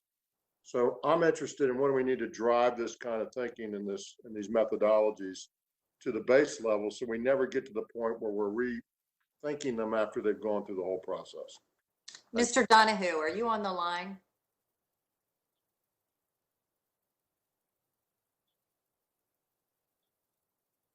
Can you hear me now? Yes, we can. Okay. I was unmuted in one place, but not another. My apologies. Mr. Miller, I think that's a great question, and that's what we're seeking to put in place with the project development pipeline that I talked about at the last meeting, where as we look at the needs identified in VTrans, we'll be forming an executive work group that will go through after we've worked with you all at the board to prioritize those needs. And then for each of those top prioritized needs over the next year, we're going to go through and use the exact type of process that Mr. Tucker outlined here to try and develop potential solutions for each of those prioritized needs to really make this kind of just the way we do business. Because to your point, this is what we should always be doing. And so that is what we intend to do to move forward and to instill this type of thinking and thoughtful analysis to developing potential solutions for each of these needs. And I am very hopeful that the work we're able to do over the next 12 months, working with this executive work group and the board here, will help us create a robust project pipeline of projects that have really been looked at using this lens that Mr. Tucker outlined here today. That's perfect. I appreciate it. Thank you very much. Yes, and to all the points, Mr. Rucker, Mr. Miller, Mr. Donahue, the whole idea is to really solve problems, to look at them in a multimodal way. You know, what is going to solve the transportation problem, helping us to be smarter in our decision making, to have a broader menu of options available to us in our planning process. I've even spoken to Mr. Donahue about, as we go through this, beginning with VTrans, which, you know, Ms. Hines has always been trying to better incorporate into all of our processes, to begin there, to, you know, have not just perhaps a district engineer in the room, but how do we have transit in the room and rail in the room, and how can we better make decisions that reflect a network, a system in transportation. So anyway, Mr. Rucker, I really appreciate your comments, because that is exactly what we're trying to do with this. And so with that, I thank everyone. Any other thoughts? Yeah, Madam Secretary, a couple comments. Yes, Mr. Malvin? I think this is a great process, and what it's proven is that we can get the benefit at a significant less cost, which is probably more important now than in the past, because I see the pre-applications for smart scale is $7.5 billion. I'm not sure what we're going to have allocated to smart scale, but it's going to be significantly less than that. My second point was, I noticed a lot of the solutions he brought in involved changing signalization, complemented with some road improvements, not to the extent of the original application. My question is, since we're seeing so much benefit in adjusting signalization, should we expand that to other areas that haven't even been submitted to smart scale, but still have issues, but haven't risen to the level of a smart scale application? Mr. Tucker, do you want to take that? Yes, I definitely think that, you know, operational and targeted improvements like this, where you're able to reduce signal phases and conflict points, has the ability for widespread application throughout the Commonwealth. So I would agree. I think the VTrans performance measures and needs, where we've got reliability and issues and all, need to be cross-tabbed on these corridors so that we can identify where we have the opportunity to sort of move the needle from a performance standpoint. So I would agree wholeheartedly. Mr. Donahue, is there anything you'd like to add to that? I think Mr. Malvin raises a great point, and I agree with what Mr. Tucker said. And Mr. Malvin also said, like, when we're developing these prioritized needs, we're going to try and do a large number of these so that there can be a greater pool of potential smart scale projects out there. I think in a lot of times, what's available for local governments or regional entities to submit is predicated and based on what's been developed to a certain extent. And so this work, I think over the next 12 months, will hopefully create this larger pool of potential projects for people to consider and to put in And to the point, I think you raised about our resources, and what the secretary said is, you know, if we can fix one problem, say for $100 million, that's great that we're able to fix it. But if we can fix 5 for $100 million, that's a lot better. And I think that's really what the purpose of this type of planning and performance-based planning is intended to get through, is to allow us to fund a greater number of applications that solve a greater number of problems. There are still going to be things that are just expensive. For example, later we're going to talk about the Hampton Roads Bridge tunnel. Tunnels are not cheap. There's no way to make a tunnel cheap. Like, it's just expensive. But on a lot of these other things, there might be alternatives that can help address this problem with a lower amount of resources, so we can fix more problems in more parts of the state. And I think that's really what people should expect of us, and it's what we hope to do over the coming years, develop those types of solutions. So. Madam Secretary? Ms. Hines. Thanks, Madam Secretary. I was struck as I've seen the deck before, but I was struck today as I was looking at it again that these are all areas where we potentially have pedestrians as well as cars, bicyclists. In some cases, we've got buses running too.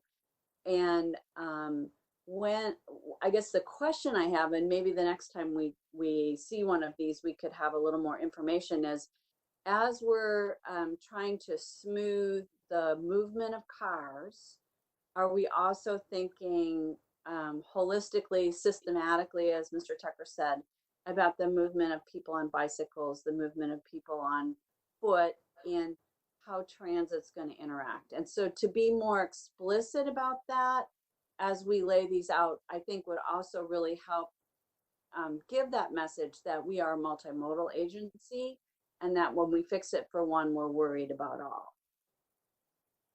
Yes, and that point has been a part of all of our planning, you know, our movement in this area, to the point where we really want to have multimodal representation as we're actually looking at transportation issues. And so going back through OIPI, I don't know if Ronique Day is on the phone, but trying to incorporate that broader system-wide perspective into our decision-making is really a goal of this.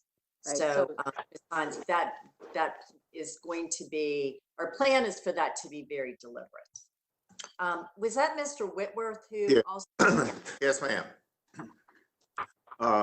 Chad, I think all of us have to be impressed that if we're able to solve these issues with savings of, I didn't count up, but just in these pilots, it must have been somewhere between $100 and $200 million. That's certainly a good thing, and hopefully we can expand on it. My question has to do, and since this was part of the current smart scale presentation,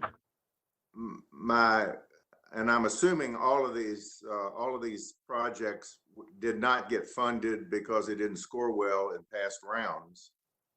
Are they now currently, if I were in Nova, Culpeper, Salem, I would certainly want to submit these rounds again. Are they submitted in round 4 within the allocated applications that each of those entities have?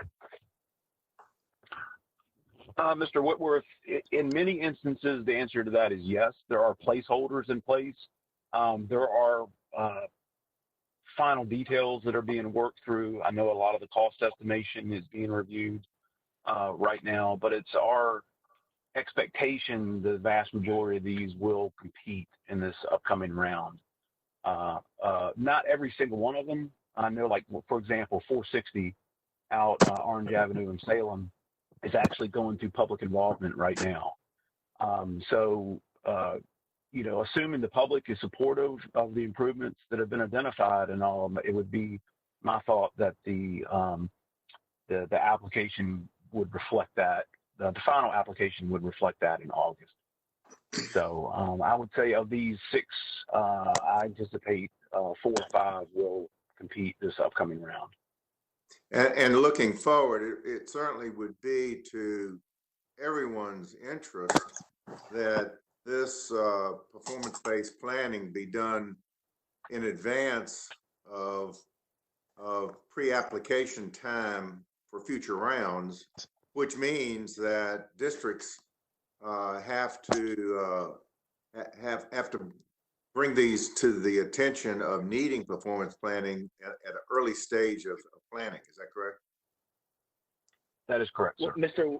Withers, let's also say we're going to try and take this from a pilot concept to mainstream it. And so the reason we've set that 12-month threshold for what we're going to be doing with the prioritized VTrans needs is to ensure that these are ready in the fall of 2021, which would be, 6 to 7 months in advance of the Smart Scale portal opening up for round 5. And that is intentionally targeted. So to your point, people don't have to specifically ask for it. There will just be a host of these types of solutions developed in each of the districts that will be available for applicants to consider for round 5 of Smart Scale. And they'll have several months to look at them in advance of the portal opening there, which isn't to say that people still can't make one-off requests, but it's to say that we're hopeful that this is, again, the way of doing business and not a pilot as we move forward, because we found the results here to be pretty clear that this deserves widespread application. Yeah, thank you. Madam Chair.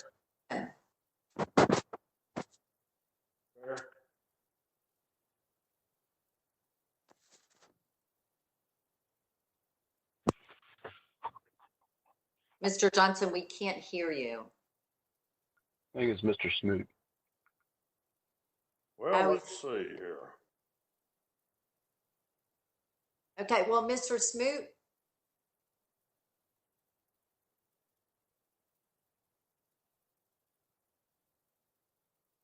Can you hear me now? Yes, sir. Thank you. Madam Chair, I believe this is exactly the way we need to move.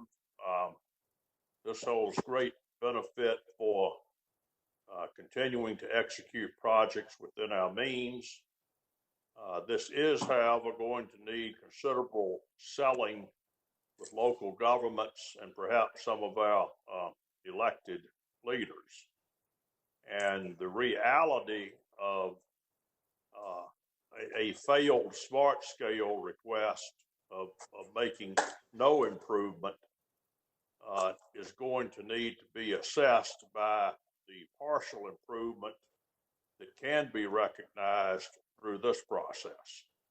But we are going to have to sell this because from what I'm having in conversations with some of our local governments, it's tough to get them to warmly embrace the notion of partial improvement that is financially feasible over total improvement, which often is not. Thank you. Mr. Smoot, I think you raise a really good point. The real intent is solving problems. It's about solving the transportation problem that we have or the issue that we have. And while what we're really finding is that sometimes the larger projects do not solve the problem much better than a more targeted solution or a different multimodal solution. So it is a different way, but how we communicate this is really important. It's about managing resources, but it's also getting better outcomes. So it's making sure that we're able to do that. So the communications piece is really integral to making this successful. So I really thank you for that. Thank you. Mr. Madam Johnson, Secretary? Yes, sir. I think you sent me a note, so I wanted to make sure I captured you. No, I didn't send you a note, but notwithstanding that, I'm very complimentary to everybody that's been participating in this program. The process of working with performance-based planning and engineering is absolutely the way we need to go for so many reasons. I just wanted to mention, I think it's important both within our staff and within the staffs, if you will, of all those who bring the projects into this program, that we need to look from an educational standpoint at the key competencies of those people coming into those jobs. And it may be a sea change as we go forward over the long term, but I think it's really important to look at the educational component of this. No, really good point.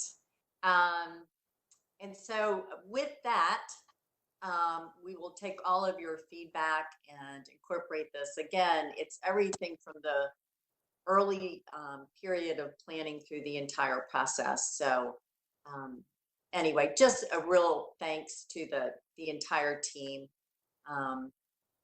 for moving this forward. It's been something that we have wanted to do and kind of making time for all of this. I will say that, you know, Ms. Hines' comment about pedestrians and, you know, there have been, even though we are living through these unprecedented times, there have been opportunities. And I think one of those opportunities is the demand from citizens for more walkability and bikeability, wanting to have that kind of access and building that into our program. So anyway, just many things going on, and I'm grateful for the comments that came forward this morning. With that, I am going to turn this over to Commissioner Brich. Madam Secretary, thank you very much. If I could have the slide deck up. Thank you. This morning's presentation is going to be an update on the master tolling agreement, and this is an outcropping of our work with advancing the Hampton Roads Bridge Tunnel project last year. So if I get the next slide. So just as a reminder that as we advance the Hampton Roads Bridge Tunnel project to execution, we were working with the Hampton Roads Transportation Accountability Commission on what was known as the Project Administration and Funding Agreement. Within that document, as we were developing that document in late January of 2019, I had sent a letter to the HR TAC chairperson or chairman at that time, committing to work collaboratively not only with HR TAC, but also the Regional Transportation Planning Organization to find the best solutions that were available operationally to the network down in the Tidewater area.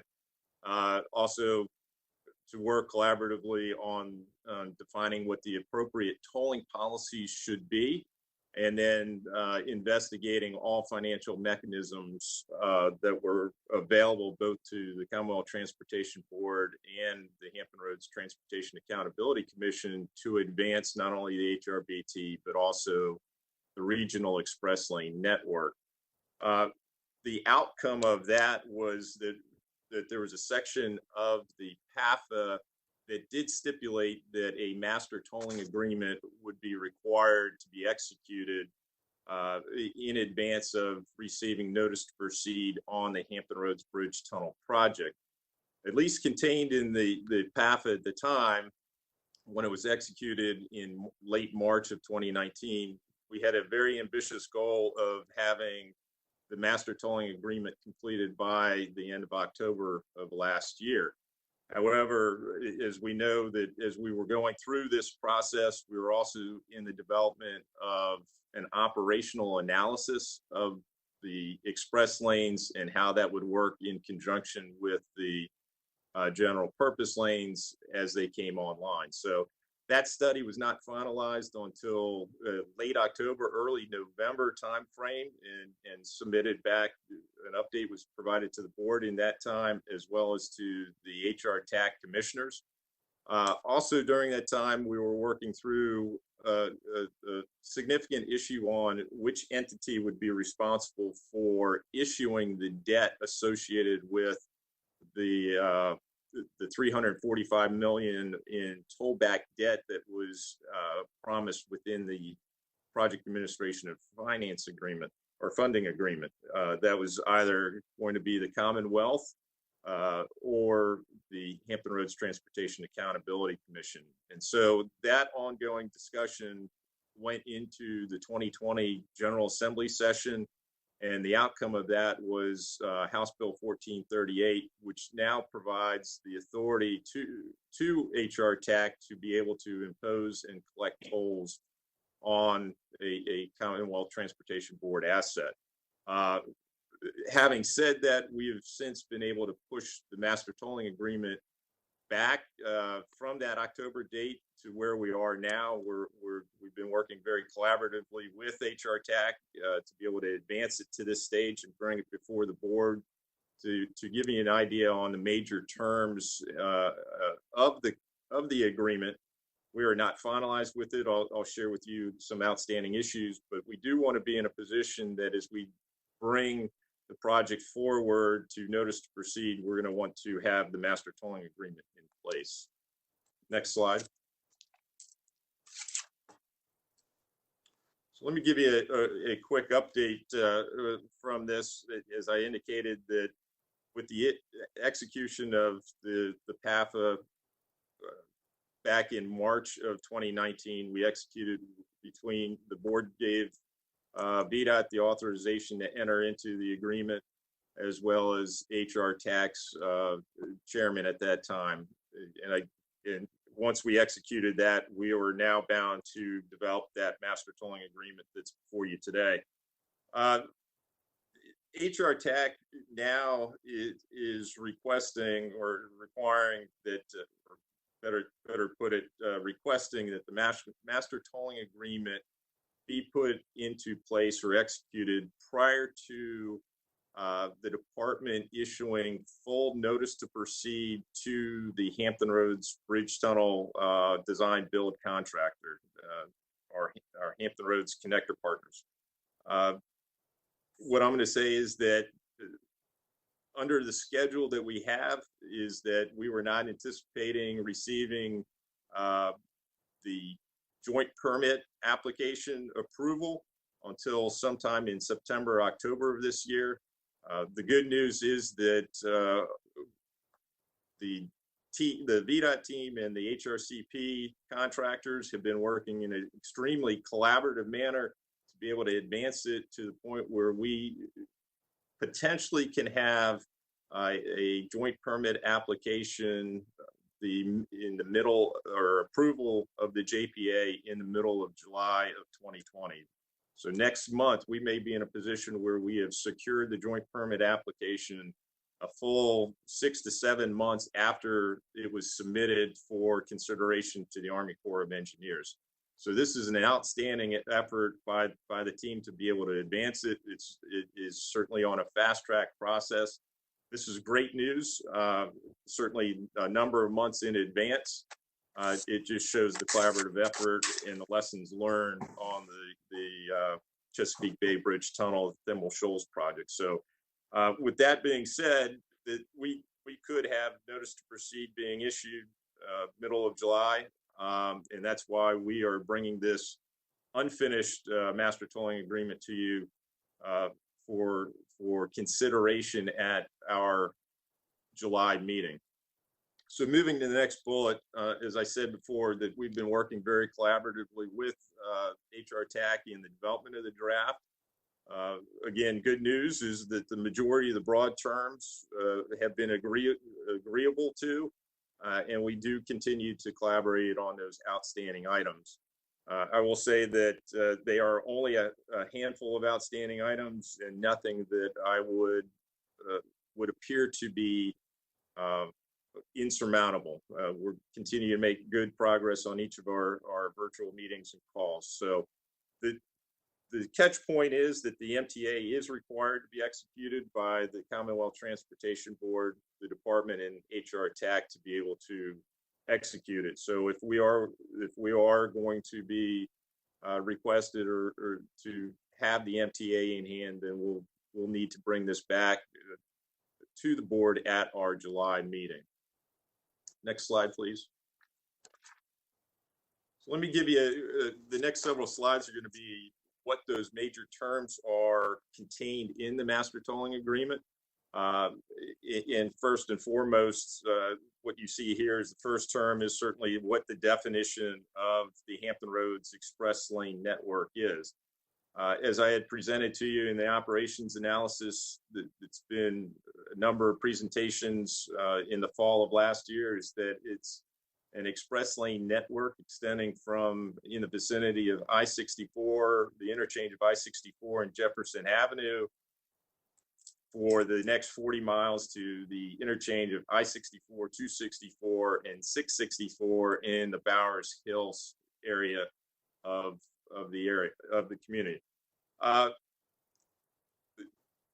Other aspects of the definition of the initial express lane network is certainly an idea of the sequencing and implementation of the express lane network to be able to create a contiguous and continuous network of express lanes to provide reliable travel throughout this corridor. From a sequencing standpoint, the good news is that we've already been advancing a number of the express components of the express lane network. First and foremost, we already have the reversible section that is operational. The next section that is due to come online is the portion from I-264 to the 64, 264, 664 Bowers Hill interchange. This is much more commonly known as the high-rise bridge section. This section we anticipate bringing online when HRB high-rise bridge comes online as well. The third component of this in the implementation is going to be when we bring on the Hampton Roads Bridge Tunnel. Again, we're advancing that for all intents and purposes to be completed in 2025. And then the final sections of that would be the section from Jefferson Avenue to LaSalle, where the HRBT project currently terminates. Obviously, the sequencing is based upon project schedules and operations, and it will be continued. That section from Jefferson Avenue to LaSalle will be predicated upon fiscal constraint by HR TAC. Now, one of the good news is that we have been working with HR TAC in light of the COVID situation and in recognizing the potential for reduction in revenues, in making sure, one, we have stress test the HRBT project in itself. I'm not going to talk much about it other than HR TAC has gone through that stress test in conjunction with Laura Farmer, the Chief Financial Officer for the agency. And we stand in a very good position that is fully financeable. It's an affordable project, and there's no reason for concern at that. It is just going to be how can we make sure that the revenue forecast for the residual part of the express lanes can be met. And as I think I presented back to the board in October, November timeframe, the additional express lane network is valued close to about $944 million. So we're working collaboratively again with HR TAC in a fiscal constraint basis. The final section of the express lane network will allow for HR TAC and VDOT to agree to additional express lanes as they may become known or required over the life of the agreement. And the life of the agreement is 50 years in length. So there's a lot of opportunity for additional transportation improvements in the Hampton Roads region, and the agreement will allow us to mutually agree on the expansion of the express lanes. Next slide. The next term, major term that we have in the agreement is procurement and the completion of the express lane network. HR TAC, as with other projects that we have been collaborative with the commission on, is that it will be the responsibility of VDOT to design the project, acquire the right-of-way if any is required, and complete the construction activities. We are committing to HR TAC, since they're a major partner of ours, to participate in procurements in those projects that we have. This provides, at least for the executive director and or their representatives, to provide input into those procurement activities. An example of this might be that we're looking at, it might be with the tolling system and the integration of all the tolling components and how the operations of the tolling system would work. This just continues the collaborative nature that we have with the commission.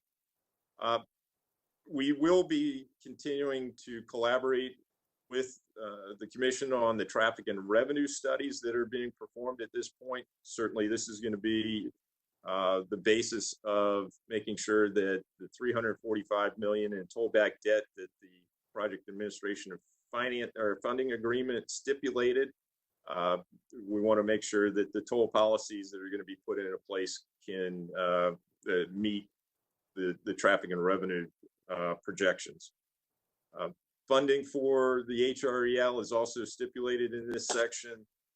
HR TAC is responsible for developing that definitive funding plan that does identify not only the HRBT and making sure that we can finance that. And as I said, we've already gone through the stress testing of that project. It's now coming down to the express lane network and what we can afford to implement in an associated sequence. VDOT is also committing to work with HR TAC to provide assistance to their TIFIA loan process and provide documents in relationship to be able to support that effort, as well as any other financing opportunities that do present themselves within during the term of the agreement. VDOT will continue to own the asset. In other words, the expanded facilities will continue to be a VDOT owned, operated, and maintained facility. Next slide. So this next major term really sets out who will operate and maintain the tolling system. And what we have come to terms with is that the initial performance of the section, let's say that the reversible lane through the high-rise bridge VDOT will continue to operate the reversible system. We will give HR TAC the opportunity to take over the operations and maintenance of the toll system itself, the operations and maintenance of the tolling component. At its earliest is when we would bring the high-rise bridge online, which we're calling high-rise bridge toll day 1. We see the transitioning happening no later than when we bring the Hampton Roads Bridge Tunnel online. So that would be toll day 1. So if we bookend it between those two time periods from high-rise bridge in potentially 2021 to the latest being in 2025, that's the range that the commission can take over the tolling operations and maintenance of that. As I said on the previous slide, VDOT will continue to be responsible for the roadway operations and maintenance. This includes the tunnel operations and maintenance. And this is what we typically do, our incident management, our pavement maintenance, our bridge maintenance program, our snow, ice, and debris removal. So we really haven't changed what we're going to do. We will operate, maintain the general purpose lanes as well as the express lanes in a similar manner. Next slide, please.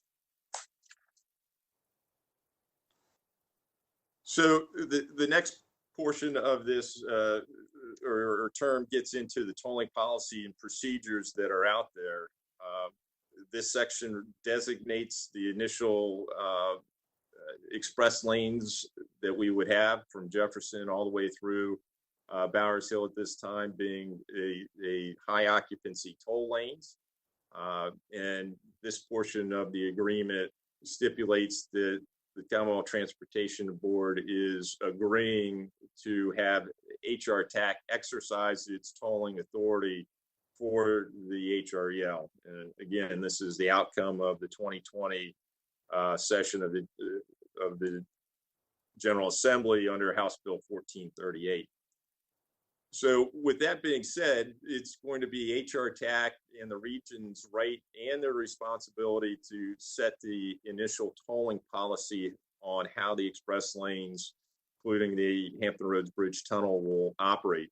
And a couple points down here that are the highlights out of it would be the components of the tolling policy would include such things as the hours of operation, the toll points, making sure that there's compliance with the federal and state laws that are associated with the express lanes and the conversion of the HOV to a hot lane. Making sure that there's safe operations not only on the express lanes and the hot lanes, but where they intersect with and interact with the general purpose lanes. We want to make sure that those points of potential friction operate safely and efficiently. And then, of course, making sure that we continue with our electronic only tolling policy and stipulating that there shall be no use of toll booths along the facility.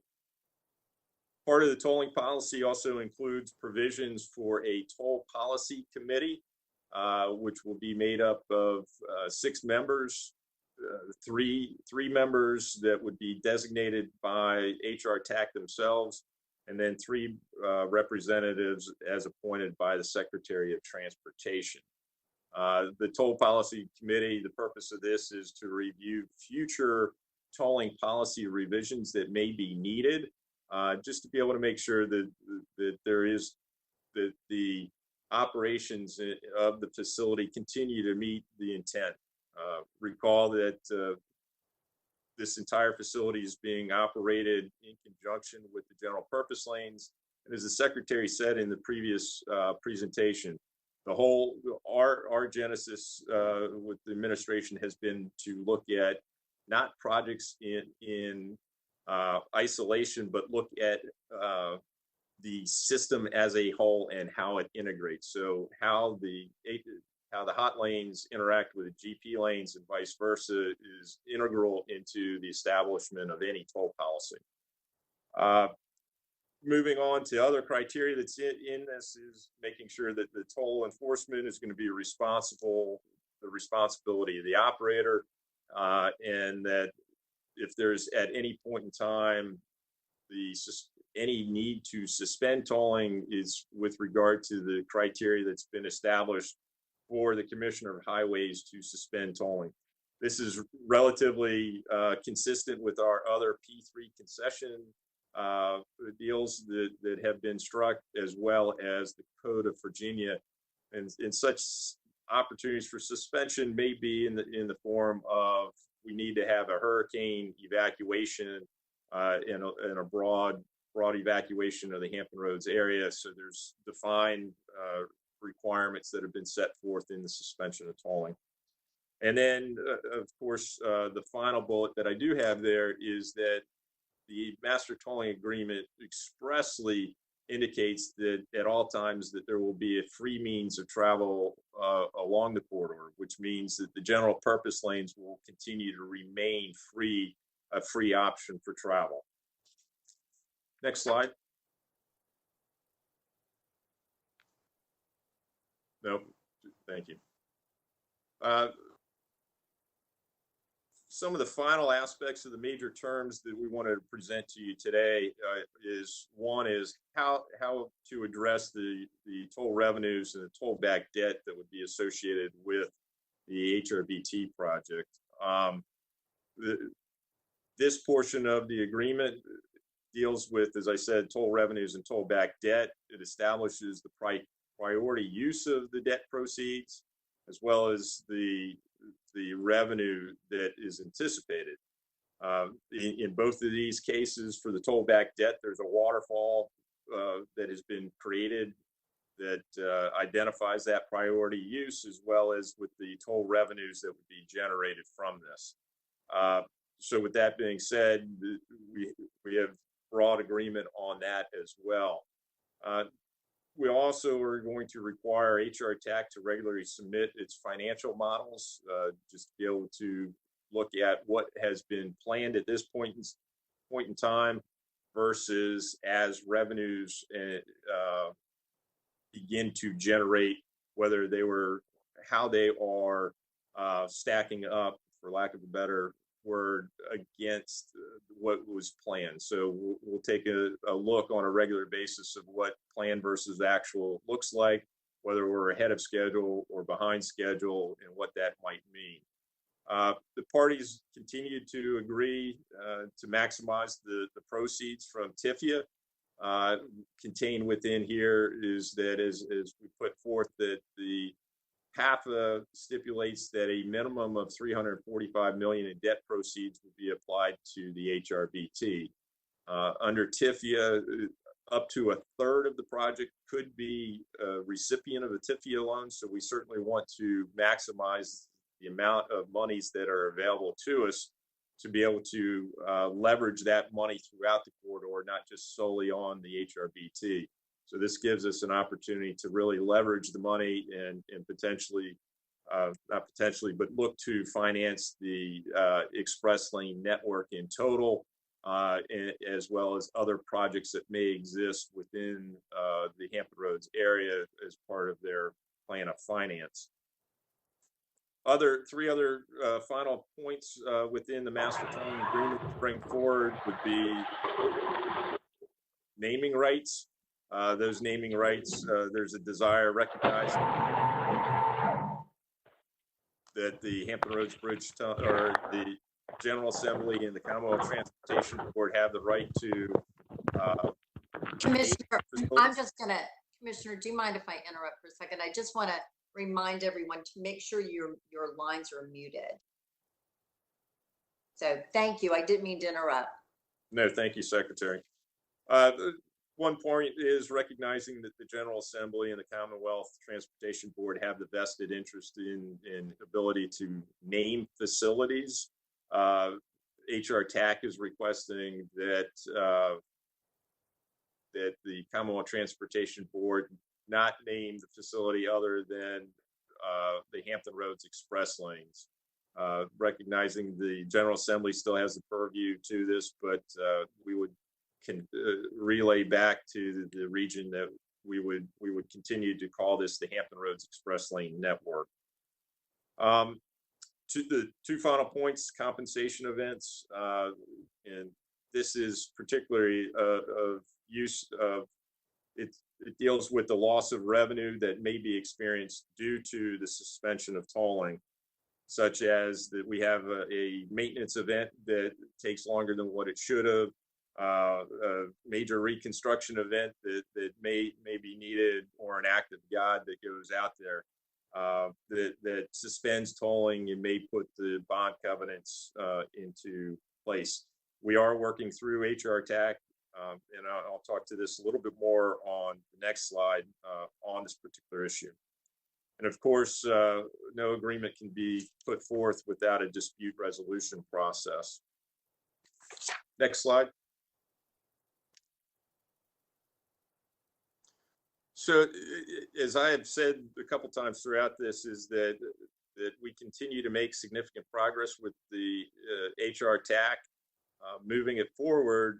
And in our views, we do have two major outstanding issues. Again, these are not insurmountable items. We continue to make significant progress. These are the two outstanding items that need to be addressed prior to execution. The first being the toll policy dispute resolution. This is just indicating that if we have 3 members of HR TAC and 3 members appointed by the secretary, how disputes will be resolved in the case of a tie.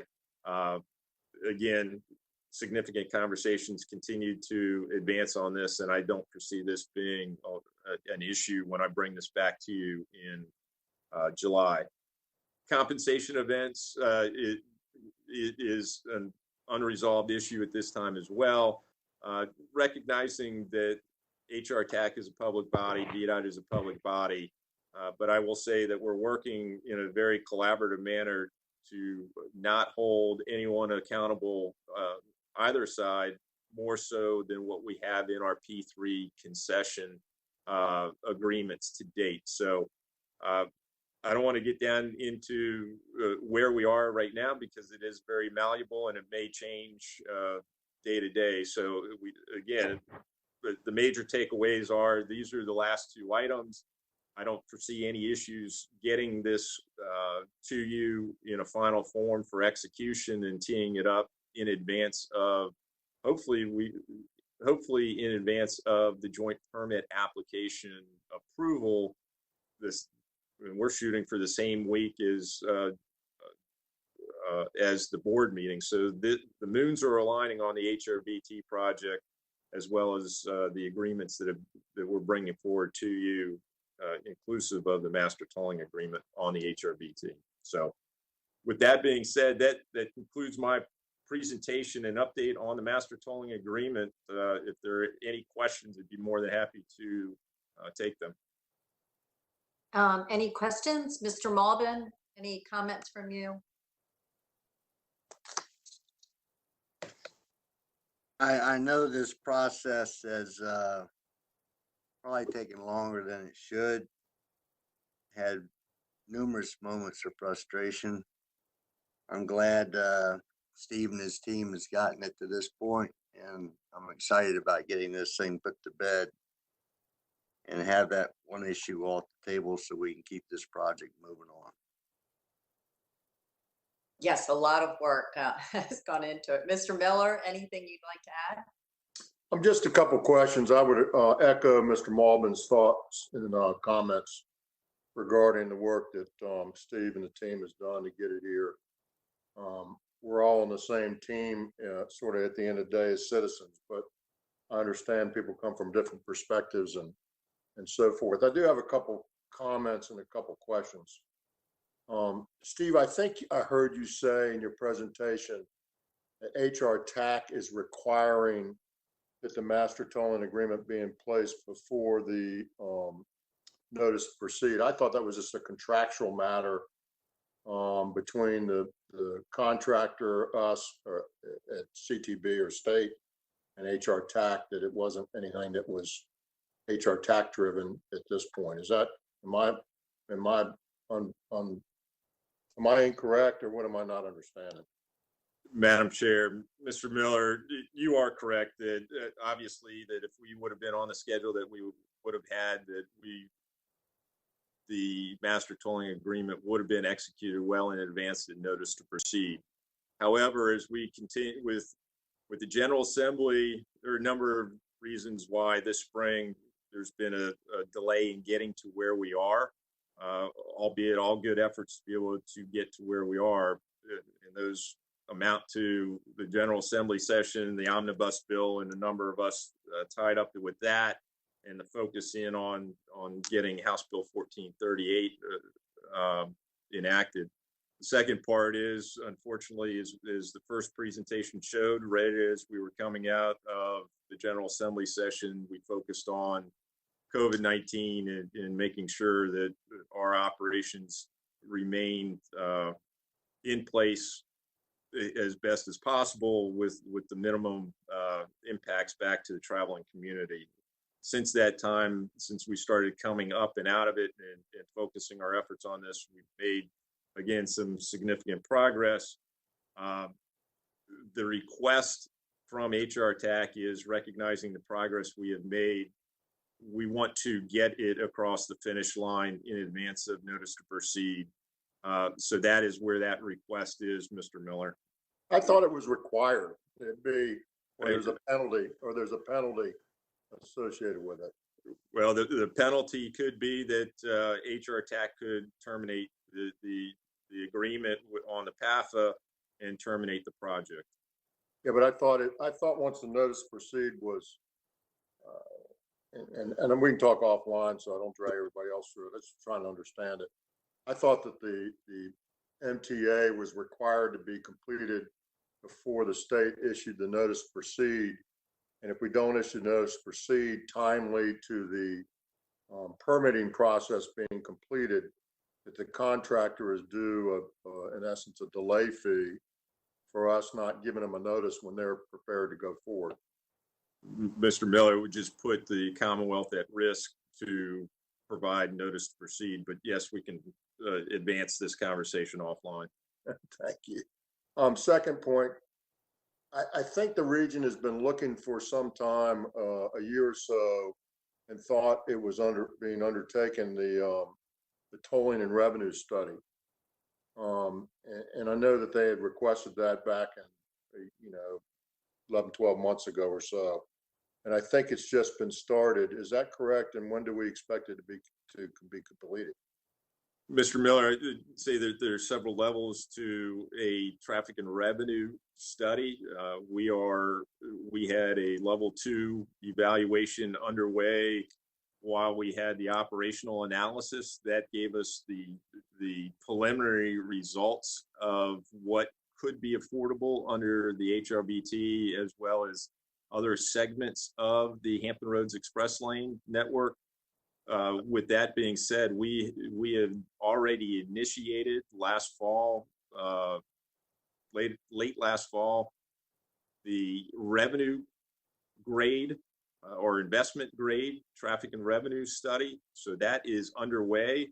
That has been underway, and we continue to make progress with HR TAC, looking at a number of options that are available. We anticipate having the majority of that work done in the fall of this year. Obviously, with COVID, that there's some additional traffic volumes that need to be collected, and COVID is impacting some of that. But by and far, the emphasis is to be able to finish the traffic and revenue, the investment grade traffic and revenue forecast later this fall. Gotcha. And last, I think this is my last question. You commented earlier in your presentation that this program or this project, this plan would include keeping the free alternatives in place.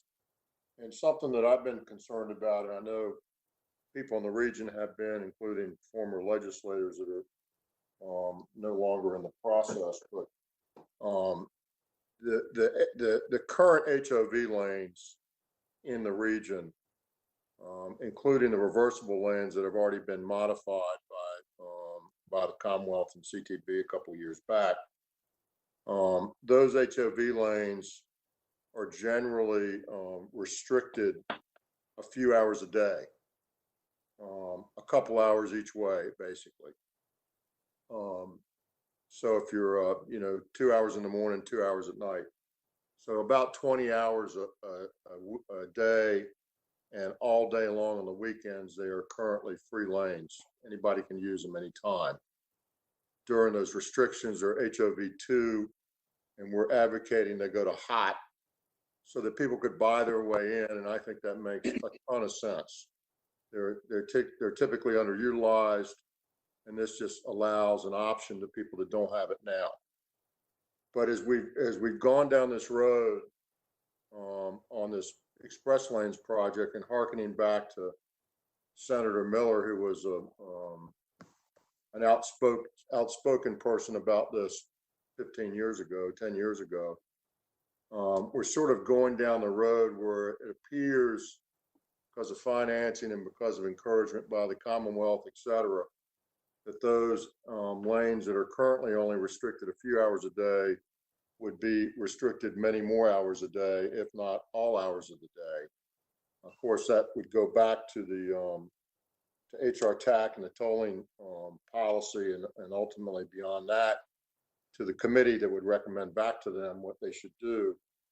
But once you start borrowing money and committing it, you got to pay that back somehow or another.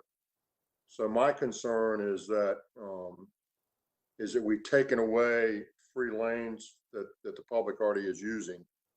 We're taking away that option to the extent that we have tolling policies that increase the time when those lanes would be restricted, and that the people that are less able to pay for that are the poorer people in our community. So they're the ones that really will be harmed the most. They'll no longer have the same level of option that the wealthier people that can afford to pay that on a daily basis. And of course, we already experienced that phenomena, although the state went to great strides subsequently to try to abrogate that issue. We already have that phenomena at the Midtown and downtown tunnels. So my question is, where are we with that in regard? I certainly want to have a system that operates as well, but I also want to have it cost the least to the citizens of the Commonwealth and to be as accessible as it can possibly be to those who can't afford to pay tolls. And I want it to be as efficient as it can financially, given what we're trying to get. And so I'm concerned about that. I understand that ultimately we may need a fully managed ring in order to manage our way out of traffic as opposed to build our way out of traffic. But I don't think, notwithstanding the charts we saw earlier, that you might misinterpret the suggesting there's not a lot of traffic. There is a lot, and you know that, you live there. There is a lot all the time. Certainly in peak periods and on weekends and holidays in the summer. But I'd like to see less rather than more, and have us implement more as we need it, not ahead of the game. But so I'm curious as to where you think we are with that, and what's the Commonwealth's view? What's your view of those goals? Is Deputy Secretary Donahue on the line? I am. Yes. Would you just take just begin the conversation addressing Mr. Miller's comments? Yes, ma'am. So, Mr. Miller, I'd say this is something that we're working on with the region. I don't think there is any hard and fast answer at this point. Again, we have committed to them through the master tolling agreement, and with all of our discussions with them that we would work collaboratively on the kind of tolling policy that was put in place at the outset. And so, there's no decisions have been made, and I think additional analysis, both from a traffic and revenue, but also from an operations standpoint, would be necessary prior to any decision being made kind of on this type of issue there. I think we hear and understand the concerns that you're raising. I'm not sure I personally agree that comparing 64 to the downtown Midtown tunnel is necessarily apples to apples. In a lot of those areas, there will still be 3 general purpose lanes that would always be that, regardless of what decision might be made. Whereas on the downtown tunnel, all lanes went from free travel to tolled. I understand, though, again, the concern that you're raising, and I think what I would ask is that you let us and allow us to continue working with the region and undertake this additional analysis, which will be, in the public discourse, and use that as we try and figure out what is the best ultimate solution. Again, I think we just need to look at, how do we best manage the operations in that region, providing reliable travel, improved person throughput, but also trying to finance some of those additional enhancements to the Hampton Roads Bridge Tunnel project that take it all the way to the 664 split and then down on the Norfolk side, down to the 564 interchange. I think the commissioners made a very compelling case through the Hampton Roads Express Lanes analysis that those additional projects, while expensive, are critical to making the new tunnel work, as I think we all hope that it would be. And so we're still doing work with the region, and I think we'll have a lot more to show you in the coming months. But again, no decision has been made. I agree with you 100% that the analogy is not 100%. You're accurate, but if I took away a quarter of your salary as opposed to all of your salary, it wouldn't be the same either, but it would still hurt, and it would be difficult. So, well, Mr. Miller, I guess that's part of what I'd like to ask you to allow us to run is whether or not that actually does have a negative impact on traffic. And I think that's something that we can run and analyze and present to the board as well as to the region. And I don't know the answer, so let's do that work and see what it says. Donahue, I don't have the report in front of me, but remember we were doing the analysis on the number of vehicles we can move in express lanes versus general purpose lanes. Do you have that figure available? Madam Secretary, I apologize. I do not have that in front of me at the moment. We can try and have that at some future board discussions. My apologies. Yes, because I No, think I'm taking you deep in the weeds, and I'll take it back out. I'll be happy to continue to have discussions. I just wanted to make sure you understood sort of some of the concerns. yes, And I know and you do. you know, as Mr. Donahue said, you know, we are taking all of this in as decisions are being made. And, but there are some important data points when we look at dynamically tolled lanes, which is very different than looking at the Midtown Downtown Tunnel, about the movement of traffic, to your point about the congestion that is in the region. But there is data that can that demonstrates the amount of movement, how the movement in the express lanes makes it better within the general purpose lanes. And that is why looking at it holistically as a system is incredibly important. So I just say that as we are continuing the process. And I do think the next presentation kind of feeds into some of this about creating the network. And so, Commissioner, I'm just going to ask you to continue. Madam Secretary, could I make a comment and ask? Of course. I appreciate Shep's comments and thoughts, and I agree part of it. But if we're going to have an investment grade TNR study, yes, it had to make assumptions about rate and hours that the toll facility would be restricted to hot lanes. So I don't know what assumptions they made to get that to an investment grade, but it's going to have to generate X amount of money a month to meet the covenants and service that debt. Now you can open those lanes up more, but you're going to have to do something with the rate. But the bottom line is you're going to have to generate X amount of revenue. My second question is, this policy board is 3 HR TAC and 3 from the secretary. Steve, what is the remedy in the case of a deadlock? Madam Chair, Mr. Malvin, that is the case at hand that continues to be needing. That's the one unresolved issue that still needs to be addressed that I intend to bring back to you at the July meeting. Well, the way things have been going so far, I think there's a high likelihood of a deadlock. Understand.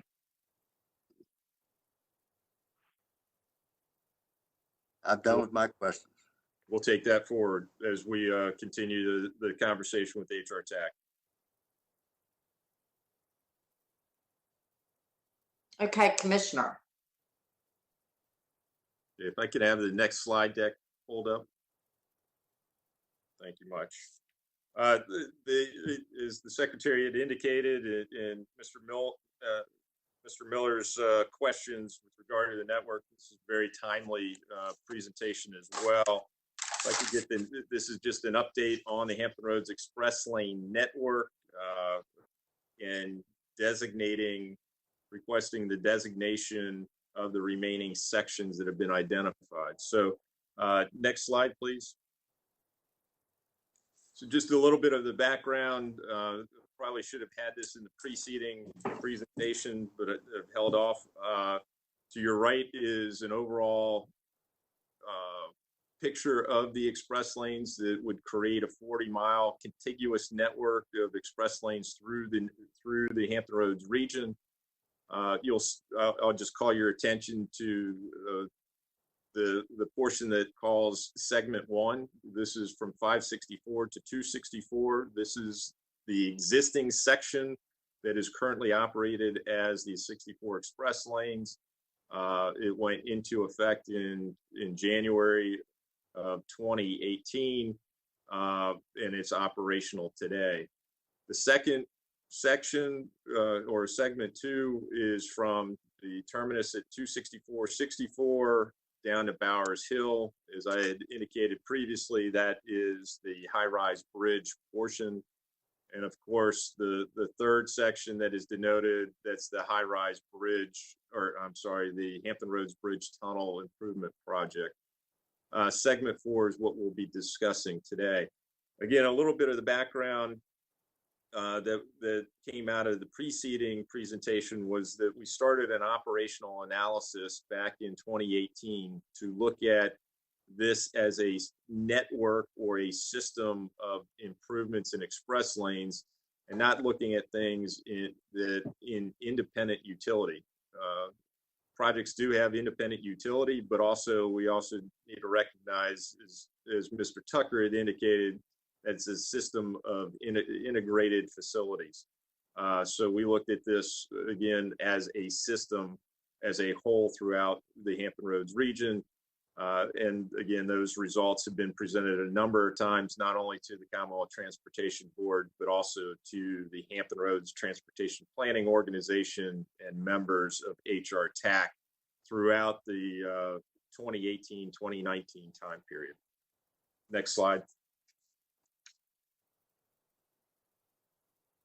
So again, consistent with the express lanes, the express lanes are there to be able to provide that dependable and reliable travel. And also, as they would come online, they would ease congestion in the general purpose lanes. Recognizing the efforts of the collaborative efforts that we've had with the region in advancing not only the operational study, but also the master tolling agreement, the project administration finance, the fact that House Bill 1438 has moved forward. The region as a whole is coalescing behind the express lanes and the designation of the regional express lanes. As such, this past May, the Hampton Roads Transportation Planning Organization approved and adopted a resolution that not only identified, but also adopted the regional express lanes from Jefferson Avenue along 64 all the way down to the Bowers Hill interchange that I had indicated.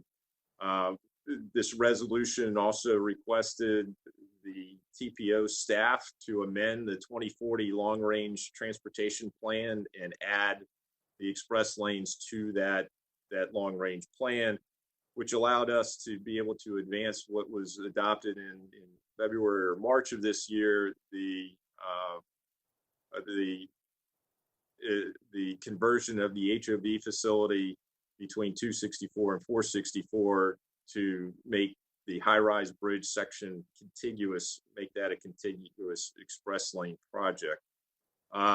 With that being said, and with the adoption of the TPO, HR TAC held a special meeting a week later and voted to fund the HREL network, the express lane network, in its plan of finance for fiscal year 21 through 26. So they have advanced it in their program now, so the region fully endorses the express lane network. What we would be proposing, and go to the next slide, what we are going to be proposing is that the Commonwealth Transportation Board also endorse the express lane network, and this is part of the master tolling agreement as well, is its full endorsement by the Commonwealth Transportation Board. The good news is that the Commonwealth Transportation Board has, through previous actions, already designated 3 of these 4 sections, and they're denoted here. That the reversible section that's already operational had action taken back in October of 2016. The high-rise bridge portion, September of 2017, and with the board's adoption of the Hampton Roads Bridge Tunnel project moving forward, had adopted it at its January 2018 meeting. So next slide. So this final section that we will be bringing back to the board in July of the next month will be the portion from I-64 in the vicinity of Jefferson Avenue to the 664 interchange. Just as a reminder that the typical section that you see below just indicates that this would be a simple conversion of the existing HOV facility to a hot facility. And that gives you an idea of what the typical section looks like today. Fairly straightforward, at least in my mind, that this would advance and conclude that initial the initial Interstate 64 express lane network that has been described in the master tolling agreement. With that being said, if I could get the next slide. So the next steps that as we see it is going to be, one, the continuation of discussion with HR TAC, moving and finalizing the master tolling agreement and bringing that back for board consideration at the July meeting. Secondarily is looking to continue to collaborate with the region on that tolling policy. Obviously, the integral part of that is, as Mr. Donahue had indicated, is a traffic and revenue study to be able to make sure it's an affordable project as a whole, and that we would be looking to advance the HREL concept to construction. And again, this is predicated on working with HR TAC on available financing of those projects as the revenues are better known within the region to be able to advance all of this network. As Mr. Donahue had indicated, that even with the operational analysis, we've identified 5 hotspots along the corridor that really need to be operational to make the HRBT optimized through that. So these are the next steps, but again, we would be bringing forward for the board to consider advancing this last section, again, from Jefferson Avenue to 664's interchange as an express lane and converting that HOV facility, as the board has taken action in previous years to do the same. So with that being said, Madam Chair, that concludes my presentation. Thank you, Commissioner. Any questions from the board? I agree with you, Commissioner, to always have the, excuse me, the network out when we do these presentations. I do think it makes it very helpful. Just to conclude this particular section, the concept of having that tolling committee is somewhat new, and I don't really have a lot of information about that. So I would like to get more details on on that particular section. So anyway, I had sent that comment to you the other night. So we most likely will need to kind of work on that a little bit. And I would also just say that Delegate Jay Jones, during the General Assembly session, working with us on HB 1438 was extremely helpful. So did want to acknowledge his assistance with that. Madam Chairman? Yes. One last thing I'd like to offer. I would hope that when you form that committee and whatever negotiations you have with the region, is that the people that would be on the committee from the CTB would have, would be, obviously the district rep, but others that have good knowledge about the region, and they're most closely associated with the region, number one. Number two, I think I would disagree with Mr. Malbin that there's be likely to have a tie on stuff. I think that the collaboration that's happened between the Commonwealth and the region, although not always 100% smooth, has been pretty darn good. It's pretty darn good right now. We all have the same interests at the end of the day, and I think that that committee will work through things in a collaborative way, and you would see a lot of shared interests. So I'm not as concerned about that, but it's hard to predict the future. Thank you. Yes. Secretary, Mr. Malbin. As you know, Mr. Miller and I never thoroughly agree on things, but I think, I hope he's right. He probably is right, but we still need a provision for a deadlock. Yes, sir. I agree with you. Yes, and I think the commissioner knows that. This concept is new to me, So I really can't comment on any resolution regarding that, but we know it's an issue, and I'll work with Commissioner Brich on that. So anyway, yes, just acknowledging all these possibilities. So we will continue to work on that. So anything else from the board? Okay, thank you.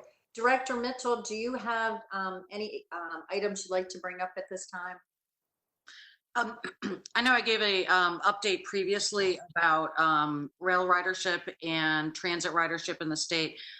One thing I did want to note is that the ridership changes that we've been seeing in Virginia have been very consistent with national trends, but in some cases, for example, our Roanoke route has actually performed slightly better than some of the other national trends as well. We have seen a bigger uptick in state-supported ridership, system-wide ridership on Amtrak between April and May, including a much bigger uptick in bookings across the entire system over the past 2 weeks. So what we are seeing is a return, a gradual return to ridership, although we are still seeing system-wide some overall reductions. Just a couple project updates on the rail side. We have been continuing to work with DC DOT and the Federal Railroad Administration on the environmental study for the Long Bridge. We reached a very important milestone within the last couple weeks in which we came to an agreement with the National Park Service on what's called a Section 106 programmatic agreement. And that's actually just refers to how impacts to parkland are going to be mitigated. That's really one of the most important milestones in terms of completing the environmental process. So that really does help pave the way for potentially a record of decision to be issued by FRA as soon as August or maybe September of this year. We've been also working with the city of Charlottesville on a study that's been looking at potential platform improvements as well as potential improvements to the station and including parking. We expect to release that study in August, but we all have also developed a cost estimate for a potential platform improvement project. So more information on that in the future. We've also been working with the town of Bedford on a new station concept as well. We expect to have a virtual public meeting on that in August to start releasing some results. On the transit side, I know I mentioned before, talked a bit about overall ridership trends. Many of the agencies have gone fare free. That also includes using rear boarding to reduce contact between riders and operators. So in some cases, some of the ridership information may be, I guess, less reliable only because they're not using the same typical fare cards that they may have used in the past. But we are seeing, as I mentioned before, some return to service by many of our agencies.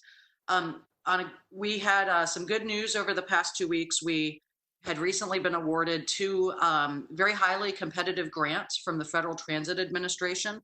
One of them is called an Integrated Mobility Innovation Grant, $160,000, and we'll be working with 2 rural systems, including Bay Transit in Gloucester and also Mountain Empire older citizens of Wise, Virginia, to develop an innovative IT-based microtransit service.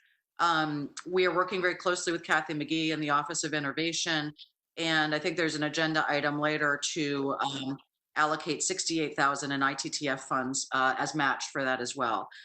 We also did receive a $79,000 grant. It's called a Mobility for All grant.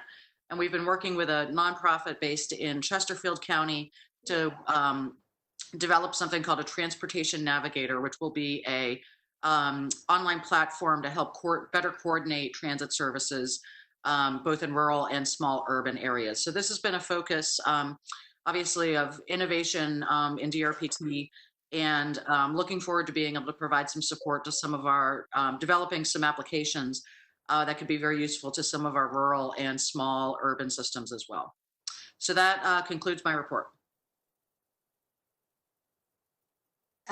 Jennifer, thank you so much. In fact, I was just reading in the clips, the announcement of those 2 grants. So anyway, very excited about that. Commissioner Brich, I know you've been doing a lot of presenting today. Is there anything that you'd like to add? Madam Chair, I do have, believe it or not, 3 items additional that I'd like to add to it.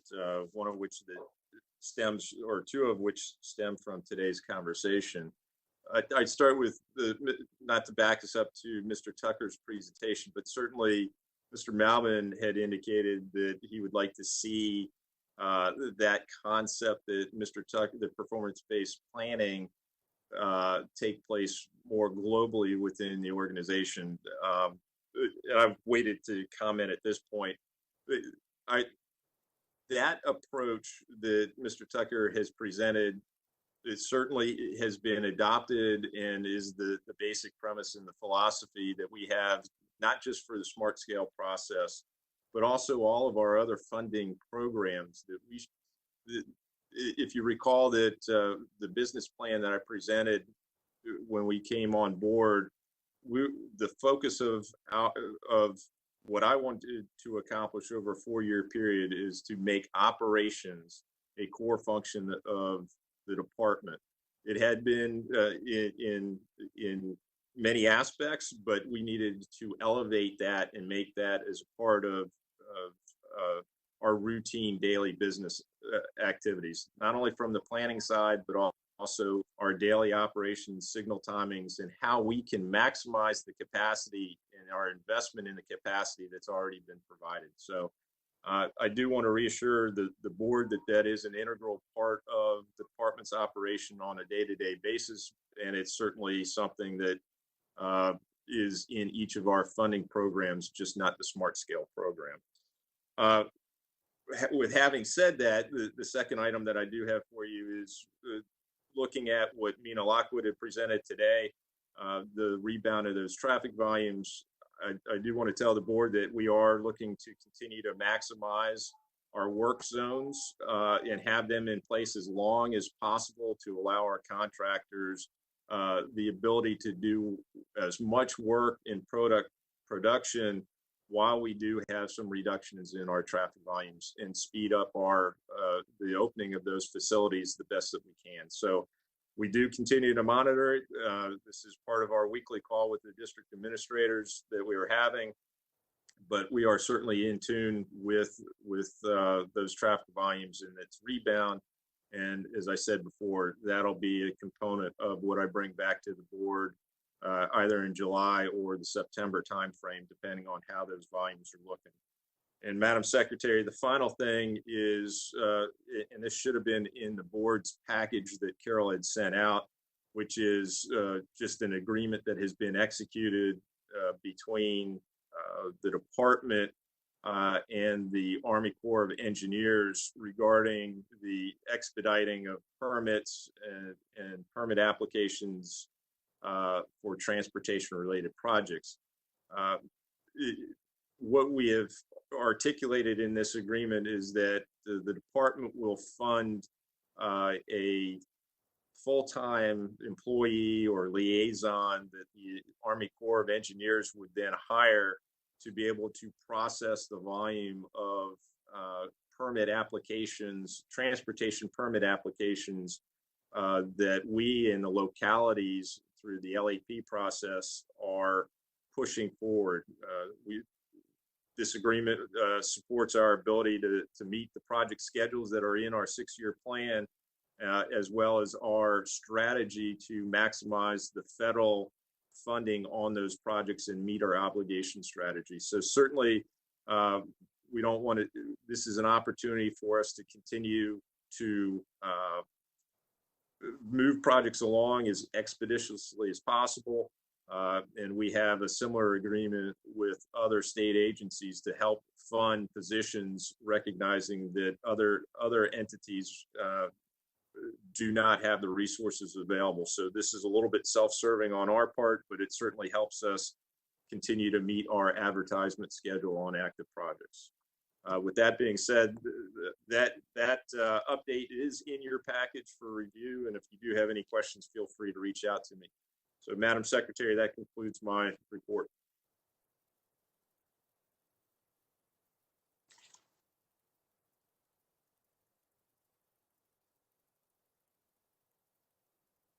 I hope you can hear me. Madam Secretary, you're on mute. Secretary, you're muted. There you go. I know, because I go in and out so often, but I'm so glad because you all could see me, right? Just talking away. So I am going to adjourn the workshop portion of our meeting. I would like to reconvene at 12:30.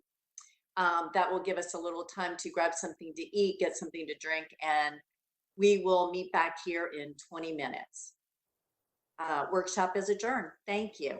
Oh, Carol, do you want everyone to sign off or just be muted?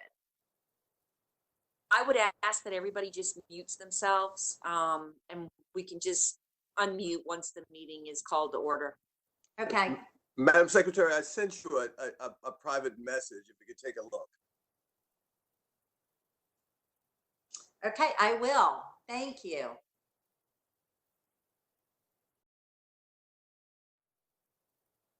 Hi, everybody. Hello. Do I see Marty Williams?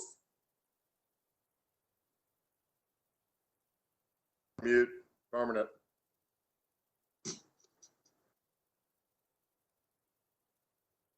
Marty, were you with us this morning? I just haven't heard you. Marty, you're on mute. You got to take your mute off.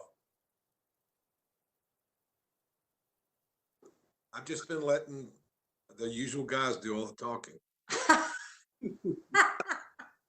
The usual guy. Oh, thanks a lot. And they all know who they are. Oh.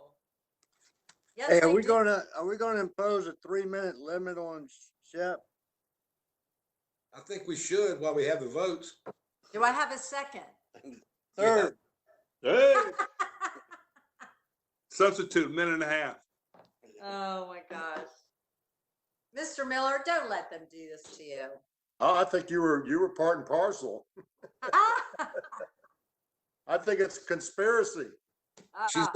She's nice enough not to say it online, though. She did. She said, "Do I have a second?" Well, it's her So job Carol to Mathis, mediate. are we ready? It's her job to mediate the meetings. So with that, is Mr. Whitworth here? I am. Okay, Mr. Whitworth, can you usher in the action meeting, please? I certainly can't. I'm going to do this in English. In light of the continuing state of emergency declared by Governor Northam, where it is impracticable or unsafe to assemble a quorum in a single location, I move that we adopt this agenda to take action to discuss and transact the business statutorily required or necessary to continue operation of the Commonwealth Transportation Fund. Second. Sorry. All those in favor, I'm going to have Carol Mathis go through the roll and just remind everyone to mute their lines. Okay, Carol, turning it over to you. Mr. Rucker, Yes. Mr. Miller, Aye. Mr. Stinson, Aye. Mr. Kasprowitz, Aye. Mr. Malbin, Aye. Mr. Tunk, Aye. Mr. Whitworth, Aye. Mr. Williams, Aye. Mr. Yates, Aye. Ms. Hines, Aye. Mr. Johnson, Aye. Mr. Dodson, Aye. Mr. Smoot, Aye. and I'm going to double check. Mr. Brown, have you joined us? Okay. That was an aye for everybody present. The roll's complete.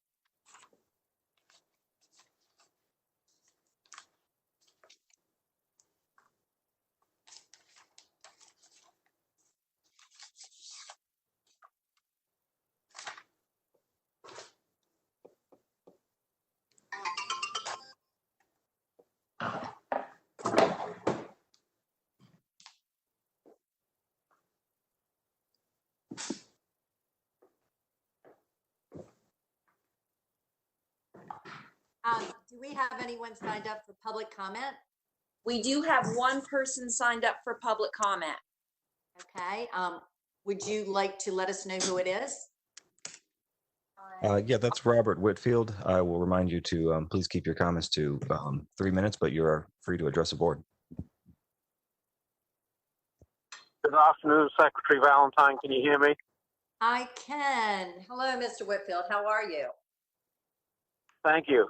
I'm calling you from the Capitol Beltway. I've actually just passed into Montgomery County, and the traffic on the Beltway is probably about 20% of what it is normally.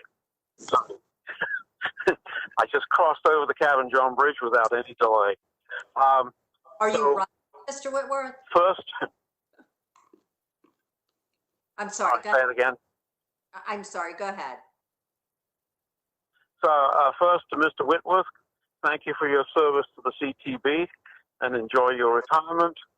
And as to the comments this morning about the I-81 at mile marker 300 where I-66 joins, I-66 West joins southbound I-81, I sent an email to Secretary Valentine last year. I was nearly sideswiped by a truck because there were two trucks. One was doing 69 miles an hour and the other was doing 70. So I can't wait for the lengthening of the INRIX lane. So please make sure that passes ahead. My main concerns are what the implications are for COVID-19 on potential future demand on our transportation network.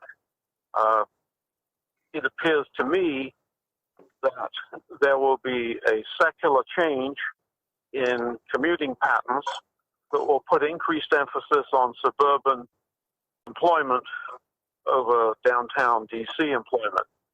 And so I don't know what measures are being taken to review previous demand forecasts for traffic on both highway and transit projects, but I would hope that we have some kind of independent review to consider the changes that we will face in the years to come. Because this is not going to be a small matter. So has anybody set up a task force to look at this? If not, please do so. My concern is that, relatively speaking, in where I live in the Reston area of Fairfax County, there's very little other than Route 7, for which we thank you, the widening. Nothing else is likely to be funded in the next 6 years. So that's a matter of big concern. When the economy recovers, the Reston Tysons area will both be beneficiaries of economic growth. So I will hope to see you at a future meeting. So any questions for the Beltway? Oh, and the Cabin John Bridge and the northward extension of the express lanes. So I hope we hear some kind of progress on that coming up in the next month or two. Oh, I'm told it's the American Legion Bridge, not the Cabin John Bridge. Well, okay, don't always get it right. Thank you, CTB. Thank you, Mr. Whitfield. Thank you for calling in. Carol, is there anyone else? No one else. And Mr. Whitfield finished his comments early. Yes. Thank you, Mr. Whitfield, again. With that, do I have a motion on the minutes? Second. I move that we, no.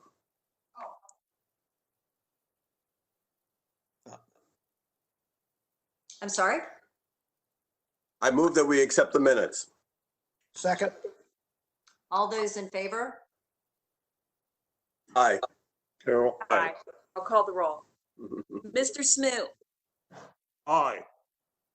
Mr. Dodson. Aye. Mr. Johnson. Aye. Ms. Hines. Aye. Gates. Aye. Mr. Williams. Aye. Mr. Whitworth. Aye. Mr. Tunk. Aye. Mr. Malden. Aye. Mr. Kasperwitz. Aye. Mr. Stinson. Aye. Mr. Miller. Aye. Mr. Rucker. Yay. That was an aye for everybody present. Roll is complete. Carol, Ms. Shaw. Good afternoon, Madam Chairman and members of the board. This first action item was presented at the June workshop meeting. It is about a project in Prince William County that is being funded through the $500 million of concession fee monies available out of the Transform 66 Outside the Beltway project. The motion before you, or the action item before you, is to increase the project limits for the Route 234 at Ballsford Road interchange project as requested by Prince William County and also recommended for approval by the Northern Virginia Transportation Authority. And then to reduce the amount of allocation from the $500 million to reduce it from $145 million to $130 million. And that's all that I have. VDOT recommends your approval. Ms. Hines. Madam Secretary, I move approval of this item. Second. Any further discussion from the board? All those in favor or opposition, Ms. Mathis will call the roll. Mr. Smoot.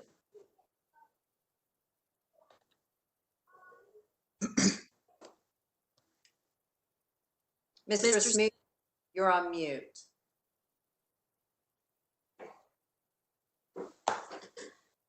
Aye. Okay. Thank you. Mr. Dodson. Aye. Mr. Johnson. Aye. Ms. Hines. Aye. Mr. Yates. Aye. Mr. Williams. Is that Williams? Mr. Williams, yes. Aye. Mr. Whitworth. Aye. Mr. Tunk. Aye. Mr. Malbin. Aye. Mr. Kasperlitz. Aye. Mr. Stinson.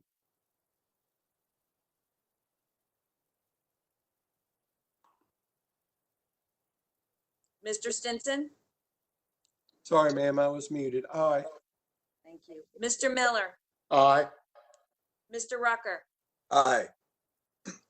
All present have voted aye. The roll is complete. Thank you. Ms. Keen. Yes, good afternoon, Madam Secretary and members of the board. I have one action item for your consideration today, and it's a project-related change to limited access control. The Route 28 or Centerville Widening Project is a round one smart scale project located in Fairfax County in Northern Virginia. This project widens 28 from Compton Road to just south of the interchange with Route 29. It widens it from a 4-lane to a 6-lane and includes intersection improvements and the construction of a shared use path within the area designated as limited access. Fairfax County DOT had a design hearing for the project in September of 2019 and supports the project by a letter dated February 12, 2020. Federal Highway is not, approval is not required for this change in limited access. And this design build project valued at $86.5 million is scheduled to be awarded this month.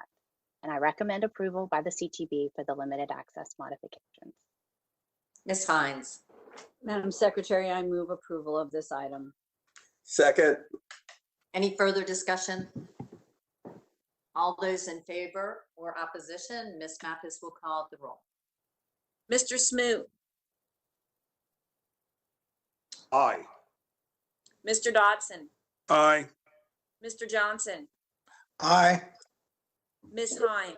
Aye. Mr. Yates. Aye. Mr. Williams. Aye. Mr. Whitworth. Aye. Mr. Tunk. Aye. Mr. Malvin. Aye. Mr. Kasperlitz. Aye. Mr. Stinson. Aye. Mr. Miller. Aye. Mr. Rucker. Aye. All present have voted aye. That concludes this roll. Thank you. District Engineer Randy Kiser. Good afternoon, Madam Secretary. Can you hear me? Yes, sir. Welcome back. Great, great. Well, big thanks to Carol for taking care of my audio problem. So, Madam Secretary, members of the board, I'd like to propose an action item for your consideration to authorize the Commissioner of Highways to enter into an agreement with West Virginia DOT for Route 340 as we presented at the workshop this morning. we recommend approval, Madam Secretary. Mr. Whitworth. Yes, ma'am. I'd like to make this motion. I second. Any further discussion? All those in favor or opposition, Ms. Mathis will call the roll. Mr. Smoot, Aye. Mr. Dodson, Aye. Mr. Johnson, Aye. Ms. Hines, Aye. Mr. Yates, Aye. Mr. Williams, Aye. Mr. Whitworth, Aye. Ms. DeTunk, Aye. Mr. Malden, Aye. Mr. Kasperlitz, Aye. Mr. Stinson, Aye. Mr. Miller, Aye. Mr. Rucker. Aye. That's an aye for all present. The roll is concluded. Thank you. Congratulations, Mr. Whitworth. Lori Snyder. Yes, ma'am. Thank you, Madam Secretary and members of the board. I have one item to present for your consideration this afternoon, and it is the locality land conveyance at the request of the city of Chesapeake. It is for a portion of Military Highway, and the reason that we have this item for your consideration is because initially this portion of the roadway was acquired as a primary route within the old counties of Norfolk and Princess Anne. Since that time, they've been dissolved, and this has been absorbed by the city of Chesapeake for their maintenance. So this conveyance would formally move it from the primary into their urban road system. For that, I would request your approval for this action. Mr. Malden. I'd like to make a motion to approve. I'll second. Any further discussion? All those in favor or opposition, Ms. Mathis will call the roll. Mr. Smoot, Aye.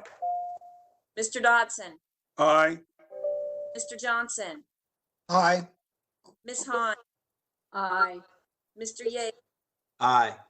Mr. Williams, Aye. Mr. Whitworth, Aye. Mr. DeTunk, Aye.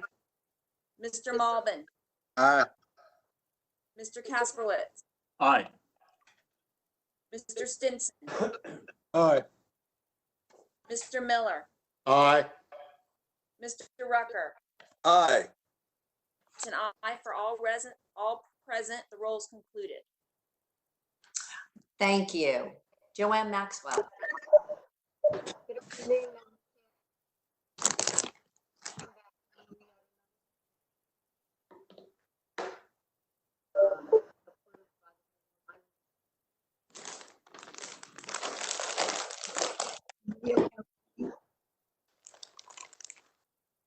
Joanne?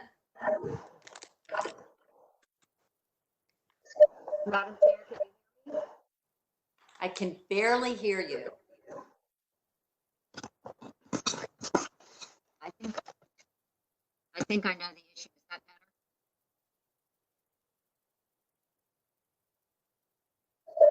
Is that better? Is that better, Madam Chair? Try it again. How is that now? Oh, much better. Thank you. Okay. It's Mr. Rucker's clapping. I can see that. I apologize. I have everything queued up and ready to go and forgot to open my laptop because that's where my speaker is. I am here to this afternoon just to bring back to the board for their approval action on three sets of regulations pursuant to the regulatory review process that's required by code as well as the governor's executive order. Those three sets of regulations include or are the land use permit regulations, which VDOT is recommending that the board retain as is. The procedures for inclusion of routes to the non-interstate qualifying network and Virginia access systems, which VDOT is recommending that the regulations be repealed, but nevertheless, the procedures be retained by VDOT and administered in the manner that they have been administered in the past. And finally, the third set of regulations involves the regulations for concerning toll and bridge facilities. VDOT is recommending that those regulations be appealed. I apologize, be amended. The presentation I made to the board last month spelled out the various reasons for those recommendations. So accordingly, I'm asking that the board approve those final dispositions for those regs, that VDOT be authorized to go ahead and take the necessary steps to accomplish those final actions. And then to the extent for purposes of the amendment to the tolling regulations, that the board direct VDOT to begin that process. VDOT will be bringing any proposed amendments back to the board for final approval before any action is actually taken to amend those regulations. So that is what we are proposing. So moved. Second. Any further discussion? All those in favor or opposition, Ms. Mathis will call the roll. Mr. Smoot, Aye. Mr. Dodson, Aye. Mr. Johnson, Aye. Ms. Hines, Aye. Mr. Yates, Aye. Mr. Williams, Aye. Mr. Whitworth, Aye. Mr. Tunk, Aye. Mr. Malvin,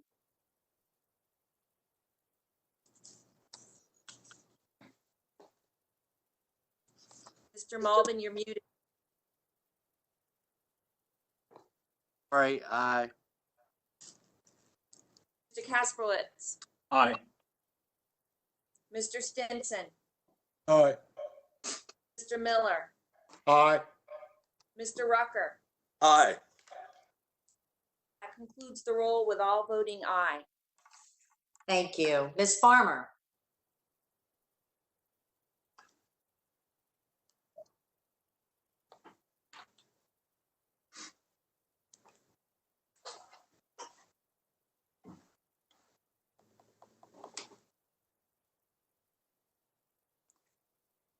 Draft resolution addresses an issue related to timing on refunding opportunities by the Commonwealth Transportation Board, and allows VDOT and VDOT staff to move forward with refunding opportunities between board meetings. And it replaces the current resolution that is set to expire at the end of this month, and it would provide that authority for us to take advantage of any refunding opportunities and through June 30th of 2022. Happy to take any questions you have on this action item. Madam Chair, I move approval. Second. Any further discussion? All those in favor or opposition, Ms. Mathis will call the roll. Mr. Smoot,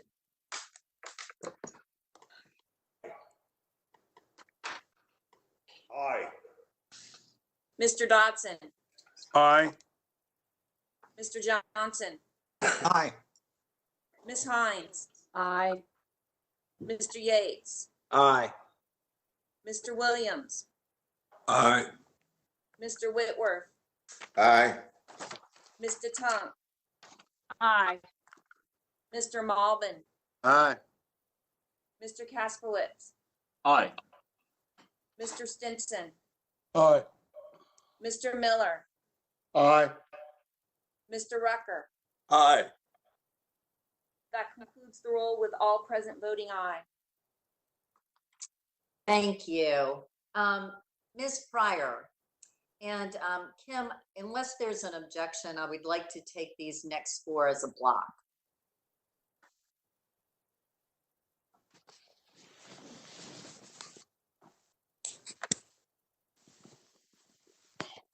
Can you hear me, Madam Secretary?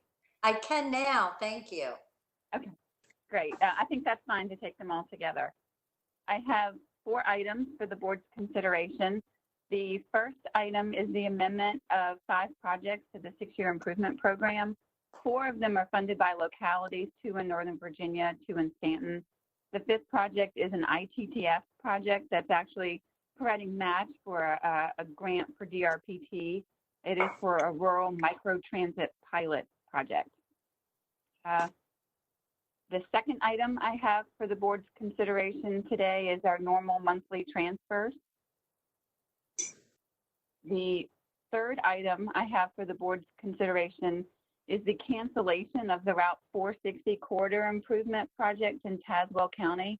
If you recall, I briefed the board on this project last week. or last month. And the county has requested that this project be canceled and that the construction district grant funds return to the balance entry for future programming. It's about $3.6 million. And the fourth item is the project that I spoke to you all about earlier today during the workshop. It is the budget increase for the I-81 exit 300 southbound acceleration lane project. A budget increase of about $5.1 million in high priority funds. And I recommend your approval for all four items. Mr. Whitworth. I'd like to so move, please. Second. Any further discussion? All those in favor or opposition, Ms. Mathis will call the roll. Mr. Smoot, Aye. Mr. Dodson, Aye. Mr. Johnson, Aye. Ms. Hines. Ms. Hines, Aye.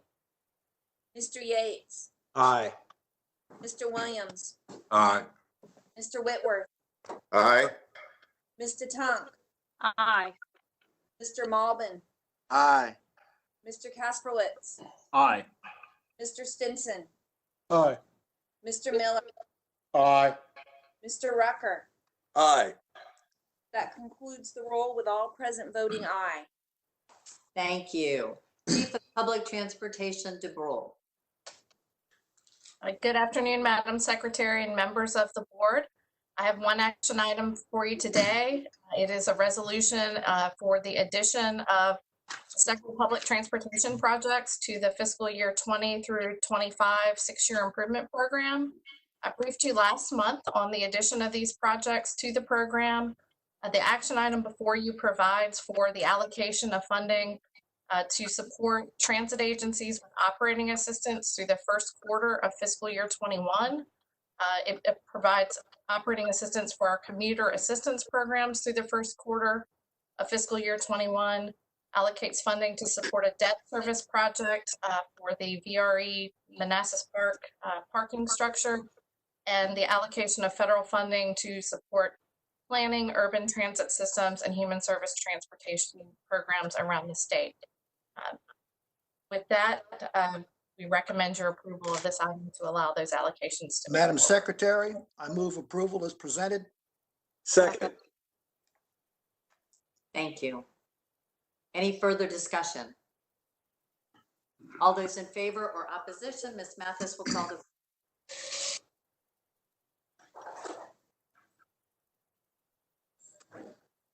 Can you hear me? And now. Okay. Mr. Smoot, Aye.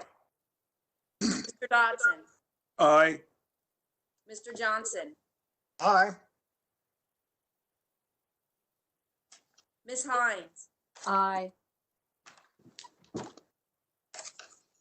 Mr. Yates, Aye. Mr. Williams, Aye. Mr. Whitworth, Aye. Mr. Tunk, Aye.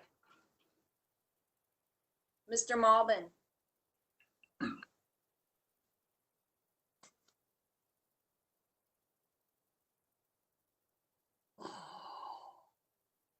Mr. Malbin,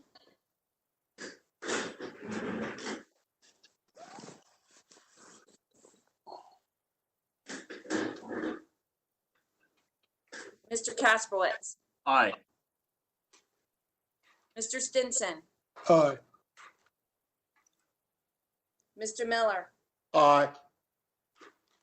Mr. Rucker, Aye. Mr. Malbin,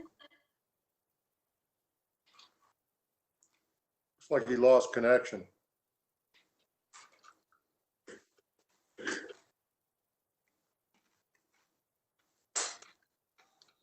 So, Carol, I think that, during these times when there's a technology glitch, we can check back with the member about their vote. And hopefully Mr. Malbin can sign back in. okay. Okay. That Is that- completes the Hey, roll in the motion. Oh, here he is. I can hear him. Yeah, my system was updating. I don't know. I vote yes. Okay. That concludes that roll and the motion is passed. That sounds great. Thank you.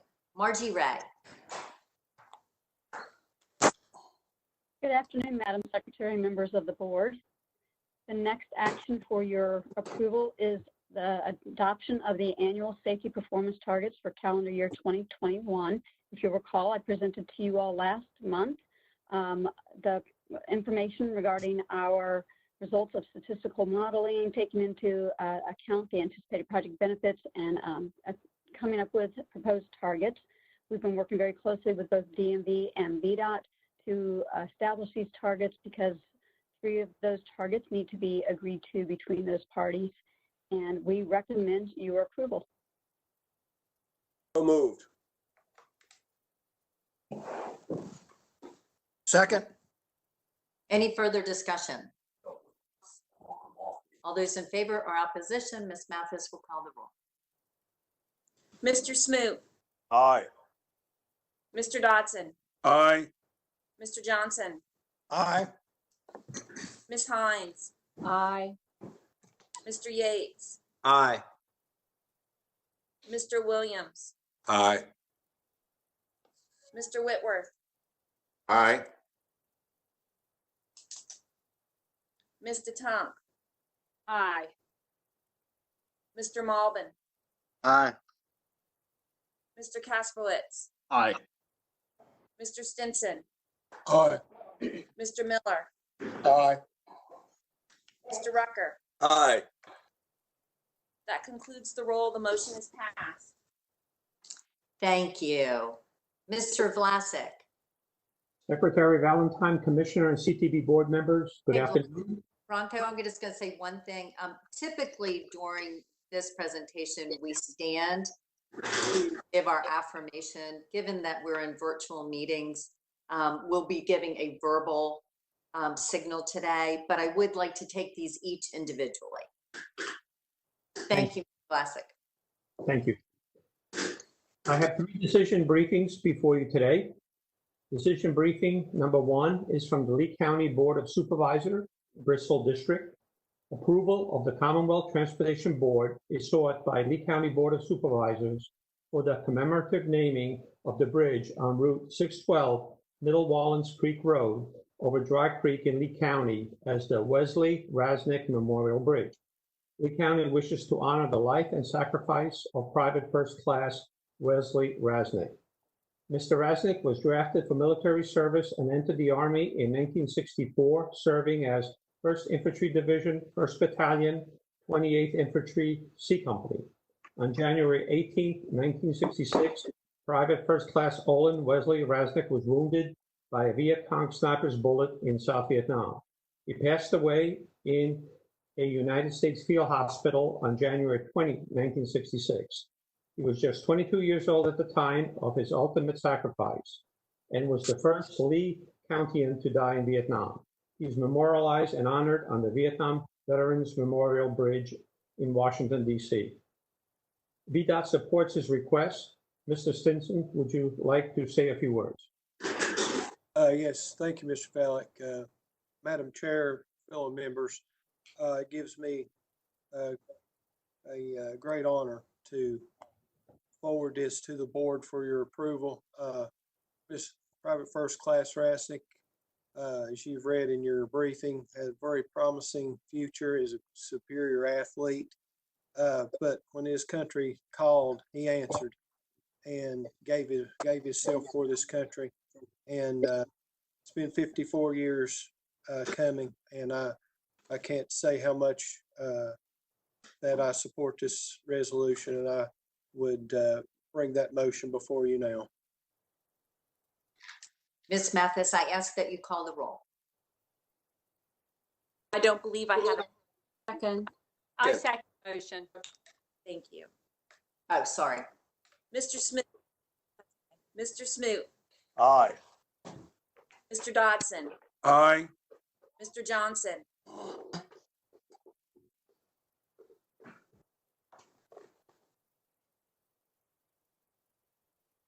Ms. Hines, Aye. Mr. Yates, Aye. Mr. Williams, Aye. Mr. Whitworth, Aye. Mr. Tunk, Aye. Mr. Malbin, Aye. Mr. Kasperwitz.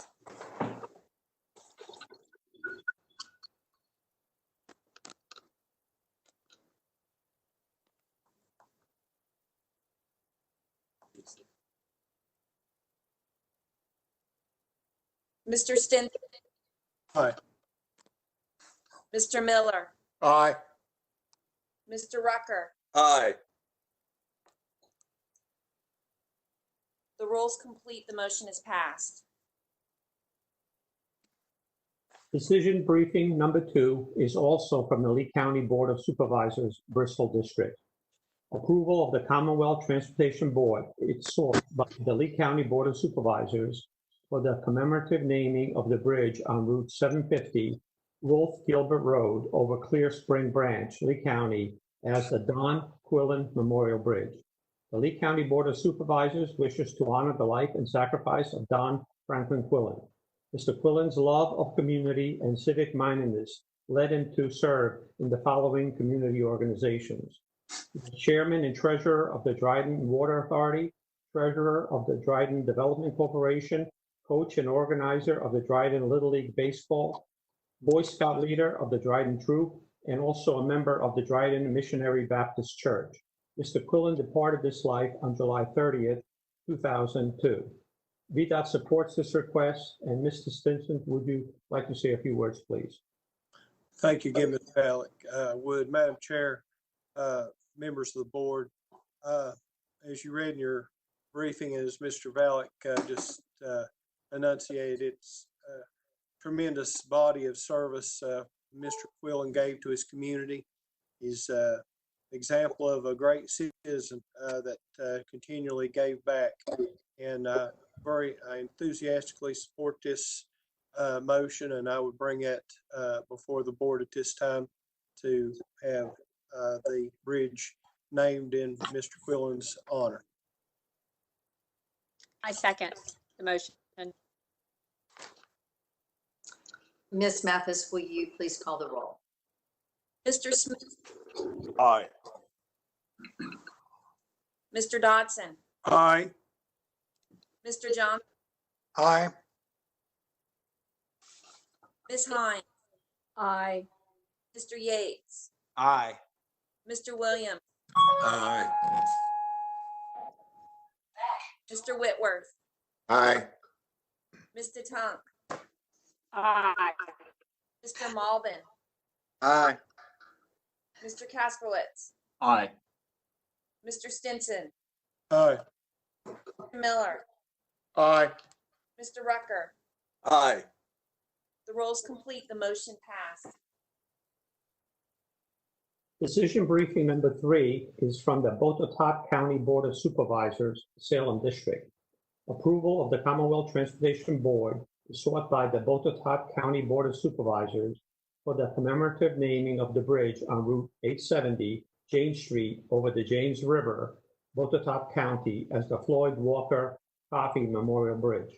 The Botetourt County Board of Supervisors wishes to memorialize the life and contributions of Floyd Coffee, who was a founding partner of A.R. Coffee and Sons, Inc. of Buchanan, Virginia. A.R. Coffee and Sons constructed numerous bridges throughout Virginia and southeastern United States, including the James River Bridge over Route 870 over the James River.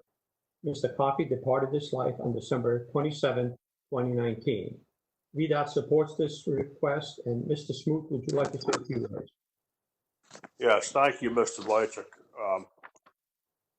Madam Secretary, members of the board, Walter Coffey and his father created A.R. Coffee and Sons to participate in the building of Interstate 81 in the early 1960s. And this company has continued an example of the positive impact of highway construction on the Virginia economy.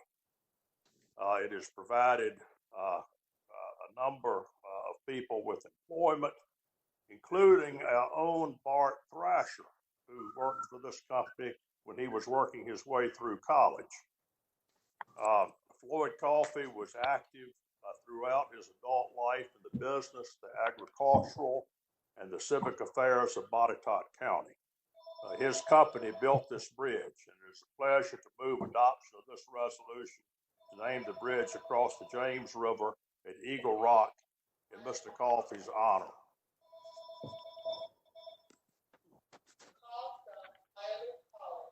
So moved.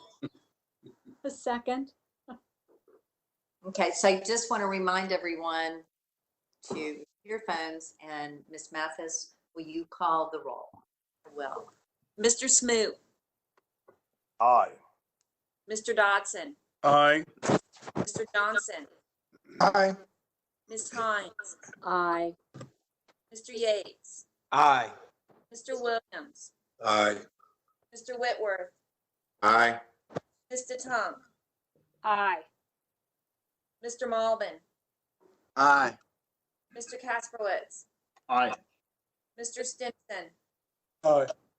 Mr. Miller, Aye. Mr. Rucker. Aye. The roll is complete. The motion is passed. thank you. Thank you, everyone. Thank you, Bronco. We now come to new business, and I'd like to turn it over to Allison DeTom. Thank you, Madam Chair and members of the board. I would like to put forth a motion of resolution to commend F. Dixon Whitworth Jr. And I would just like to take a moment to read the resolution, if I may. Whereas Mr. Dixon Whitworth Jr. served as a member of the Commonwealth Transportation Board representing the Staunton District from 2012 to 2020, having been appointed for a full 4-year term by Governor Robert F. McDonald and subsequently reappointed by Governor Terry McAuliffe. And whereas Mr. Whitworth brought to his tenure on the board a significant record of achievement and leadership in the private sector, having served as the regional president of BB&T Blue Ridge Regional Bank from 2001 to 2006, chairman and CEO of F&M Trust Company from 1998 to 2001, and executive vice president of F&M National Corporation from 1985 to 2001. And whereas during his tenure on the Commonwealth Transportation Board, Mr. Whitworth diligently and tirelessly served as a member both in his representation of the Staunton District and also in other significant roles, namely as vice chair of the board and as chair of the Revenue Sharing Program Study Committee, and as a member of the recently established Interstate 81 Committee. Whereas Mr. Dixon's dedication to public service to the Commonwealth has been demonstrated not only in his service on the Commonwealth Transportation Board, but also by his history of service in other key positions, including his service on the boards for the Virginia Hospital and Healthcare Association, Shenandoah University, Virginia Commonwealth University, and the Virginia Bankers Association.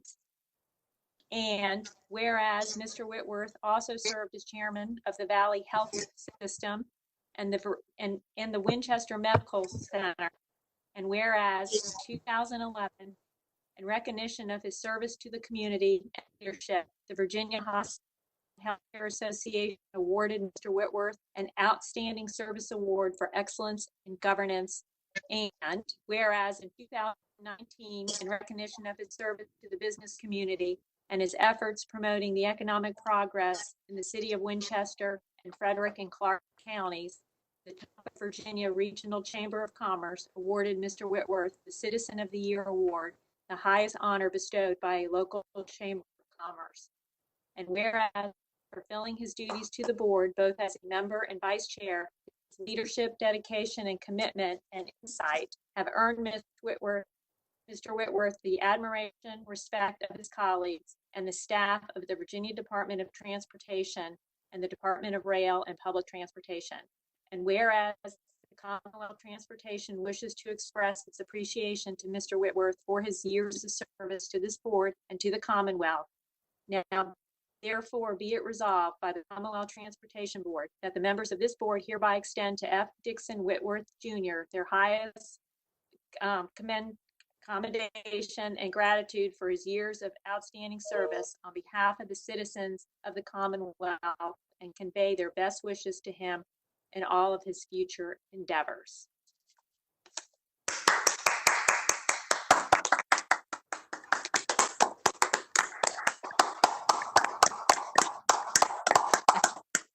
Speech. Mr. Whitworth, we fully intend to present that resolution, so well read, Mr. Tom, to you in person, along with a few other things we would like to present to you. So please commit to us that we will have one more chance to toast you, not over a computer, but, you know, I just want you to know that I do not know of another board member who has been more dedicated and more committed to learning the issues, representing their district, or helping each and every one of us do a better job at what we do. You've made us more transparent and accountable and more caring about the impact of transportation on real people's lives. When I came into this position, I looked to you from the beginning for your steady hand and your friendship. And I just thank you for always being there for me. It has been a privilege to be able to share the gavel with you. So with that, Mr. Whitworth, I just thank you so much for being a part of the board and for being such a trusted friend. We really, on behalf of my whole team, we salute you and thank you. Madam Secretary? Yes. Who was that? Before it's Mr. Miller. Hey, Mr. Miller. You know, I had the great pleasure of being on the board when Dixon was appointed to fill the spot that had previously been filled by Dr. Davis. And they shared a lot of qualities, not only of their love of their region and their area and the Commonwealth, but how they conducted themselves and kind of people they were by character. And so it's been a real pleasure for me to get to know Dixon over many years and to admire him. When I got the opportunity to come back on the board, he became my mentor. I'm not so sure how he did, Johnny, but he worked very hard at it and diligently. And I just would tell you, he's been a special friend to me on the board, and I've admired his work. You know, he was trained as a businessman and as a lawyer and spent 36 years in banking, but more importantly, he's just been a good servant to his community and to our Commonwealth. And I just wanted to say thank you for all you've done for me and for your leadership. Madam Secretary? Ms. Hines. You know, I had the pleasure of serving on two committees that Dixon chaired, one that looked at revenue sharing and the other one that really looked at our internal, how we bring people on board and how we help new members come up to speed. And I just want to echo what was in the resolution. Both of those were formative, game-changing committees that Dixon moderated us through and led us through in a way that allowed everybody to come along. And that's a quality of a true leader. And it was a great pleasure to serve with him in those two special task force. Madam Secretary? I had the pleasure of reading the resolution, but I would add to that he certainly his work represents the best of citizen government. So thank you. Madam Secretary, when I came on the board several years ago and looked around at the senior members and questioned who I should model myself after, I will confess that it was an easy decision. And Dixon, you have been my role model through my time on the board, and I think many board members would feel the same way. You have done an exceptional job of serving not only the board, but your district. And I want to thank you for giving me guidance, helping me understand how the process works, and for having been an exceptional role model throughout your time on the board. Thank you. Madam Chair. Mr. Williams.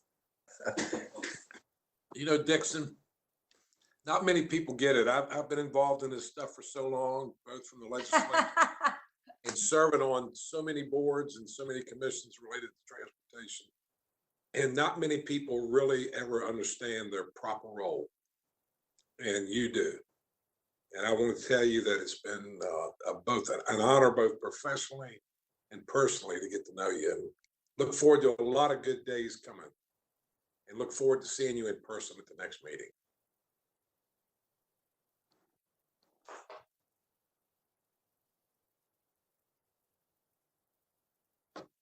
Secretary, I don't want to repeat a lot what everyone said, but I will repeat that I view Dixon as my mentor.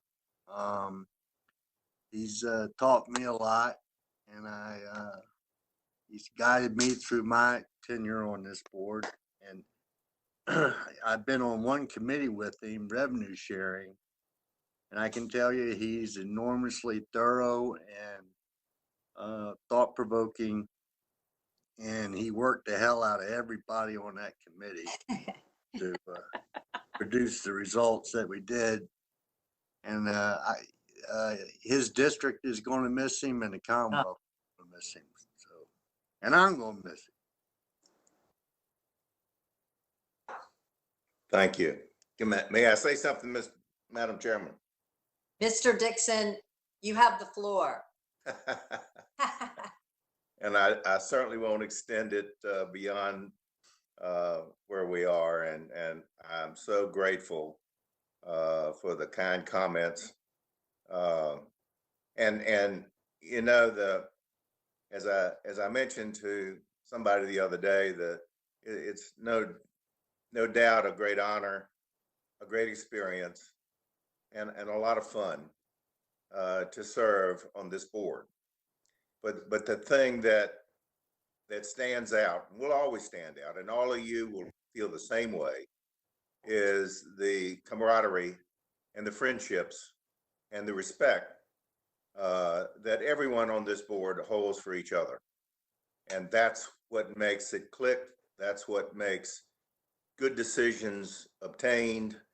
And that's what makes me feel that the Commonwealth Transportation Board is the creme of the creme for our Commonwealth, and will continue to serve it well.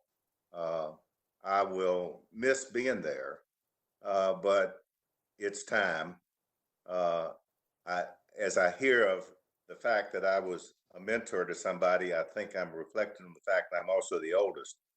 And I'll pass that on with some other comments when we're in private session. But at any rate, thank you so much. Carry on, and I'll be there for in the audience many times, keeping an eye on you. And I look forward to our joining together at a social event, whenever that might be. And we're hoping soon. And just thank you again. And oh my goodness, you are going to be sorely missed. So thank you, but we will see you again soon. And as we're planning our next meeting, which I very much hope is in person, you will be at the top of the list about how we get this done. Anyway, thank you so much. With that, Madam Chair, I would remind you, I have made a motion.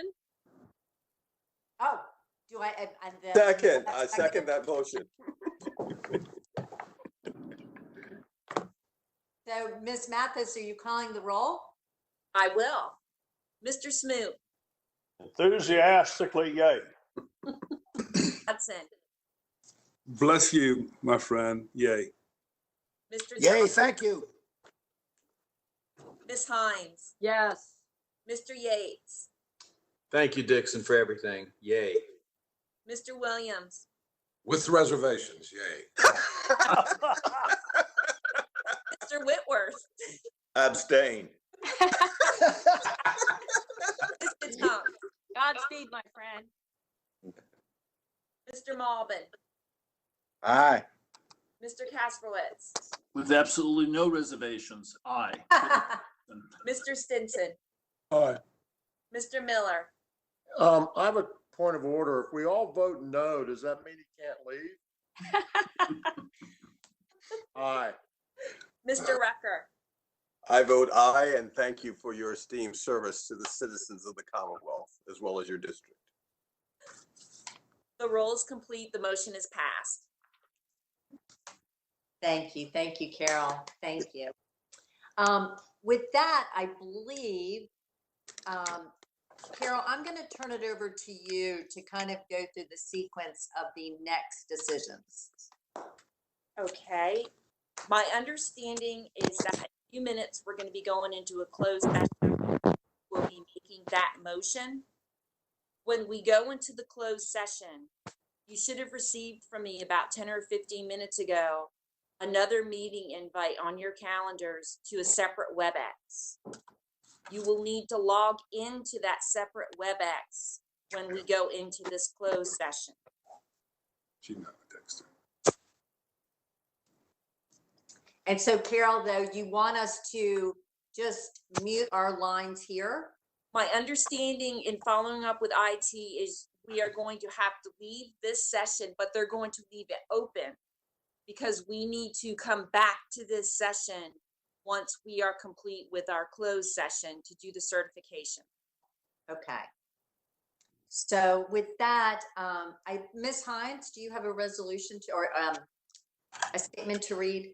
I do, Madam Chair. I move that the Commonwealth Transportation Board convene in a closed session pursuant to Section 2.2-3711A6 of the Code of Virginia to discuss a specific transaction with a private company involving the investment of existing public funds to be approved by the CTB, which will have statewide implications, where bargaining is involved and where the financial interest of the Commonwealth would be adversely affected if the discussion were made public at this time. Additionally, I move that staff and attorneys attend the closed session because their presence is deemed necessary and will aid the board in its consideration of this matter. I second the motion. Carol, are you going to, all those in favor or opposition, we will call the roll. Okay. Mr. Smoot, Aye. Mr. Dodson, Aye. Mr. Johnson, Aye. Mr. Tynes, Aye. Mr. Yates, Aye. Mr. Williams, Aye. Mr. Whitworth, Aye. Mr. Tunk, Aye. Mr. Malbin, Aye. Mr. Kasperwitz, Aye. Mr. Stinson, Aye. Mr. Miller, Aye. Mr. Rucker.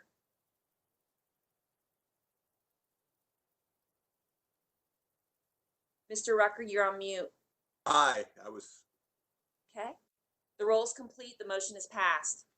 Okay, thank you. So we are going to sign out of this meeting. You all have been given numbers to re-sign back in for a closed session, and then we will come back to this to adjourn the action meeting. So I will see you very shortly.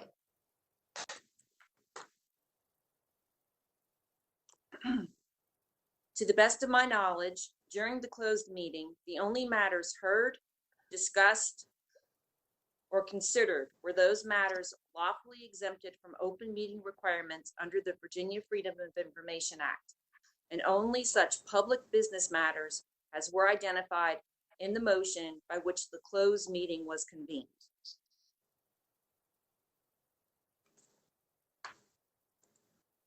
And I will begin the roll. Mr. Smoot, Aye. Mr. Dodson, Mr. Johnson,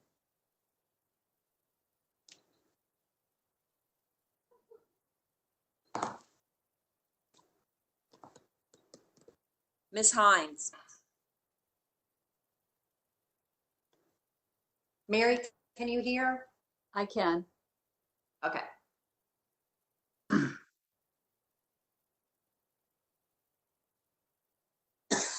We didn't hear her. no, Oh, you didn't hear me speak? No. no. Oh, You got to vote. Say aye. aye. Mr. Yates, Aye. Mr. Williams,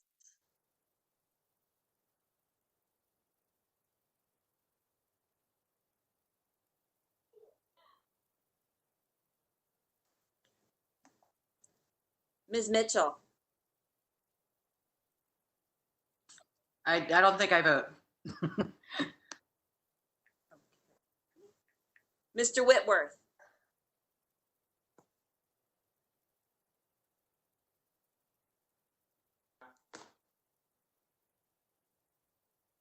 Mr. Tunk,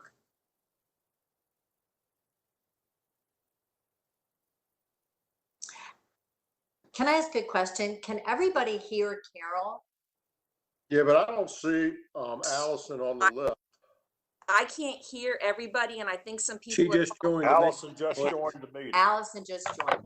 So, Carol, would you mind reading it again and asking for a vote? And everyone make sure you're unmuted. Yes. Okay.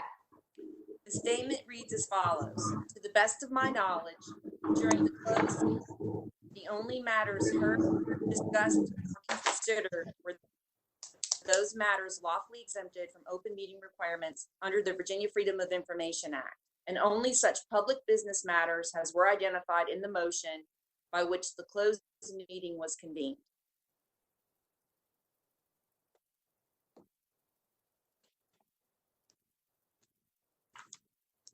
So call the roll. All right. I will start from the beginning. Mr. Smoot, Aye. Mr. Johnson, Aye. Ms. Hines, Aye. Mr. Yates, Aye. Mr. Williams,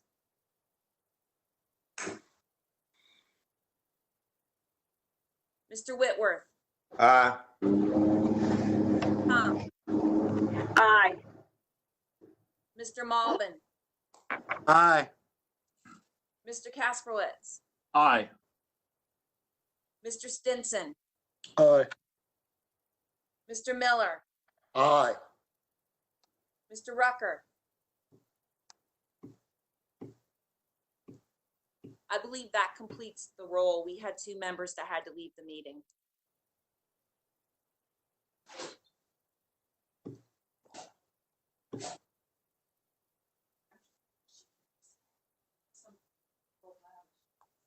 I'm secretary. You're still muted. You were talking.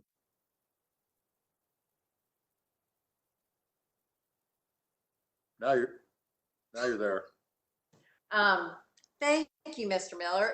Carol, now can we just adjourn from this meeting? Is there anything else we need to do? We don't have anything else on the agenda. We completed our agenda. Okay, I will close with this, that yesterday the governor announced that Juneteenth, Friday, June 19th, is, well, I should say not necessarily Friday every year, but June 19th, affectionately called Juneteenth, is going to be a state holiday from this point forward. So Nick, you can have off on Friday, and because he did ask, but you know, it's just such an important day. And I was at the press event yesterday, during his press conference, and it was just so special to hear these voices talk about the importance of Juneteenth, which was when 2.5 years after the Emancipation Proclamation had been signed, the news finally reached Galveston, Texas, and it was June 19th, 1865. And on that date, all of the states knew that African Americans were free, that Black slaves were free. And so anyway, it's a very important day. The port just sent a note that they're closing all operations. The executive branch, I know, is closed, but just want to wish you a happy Juneteenth. It's really something to celebrate. And I just thank all of you for all the time you put into this meeting today. And Mr. Dixon, we can't wait to see you next time. Mr. Dixon. Bye.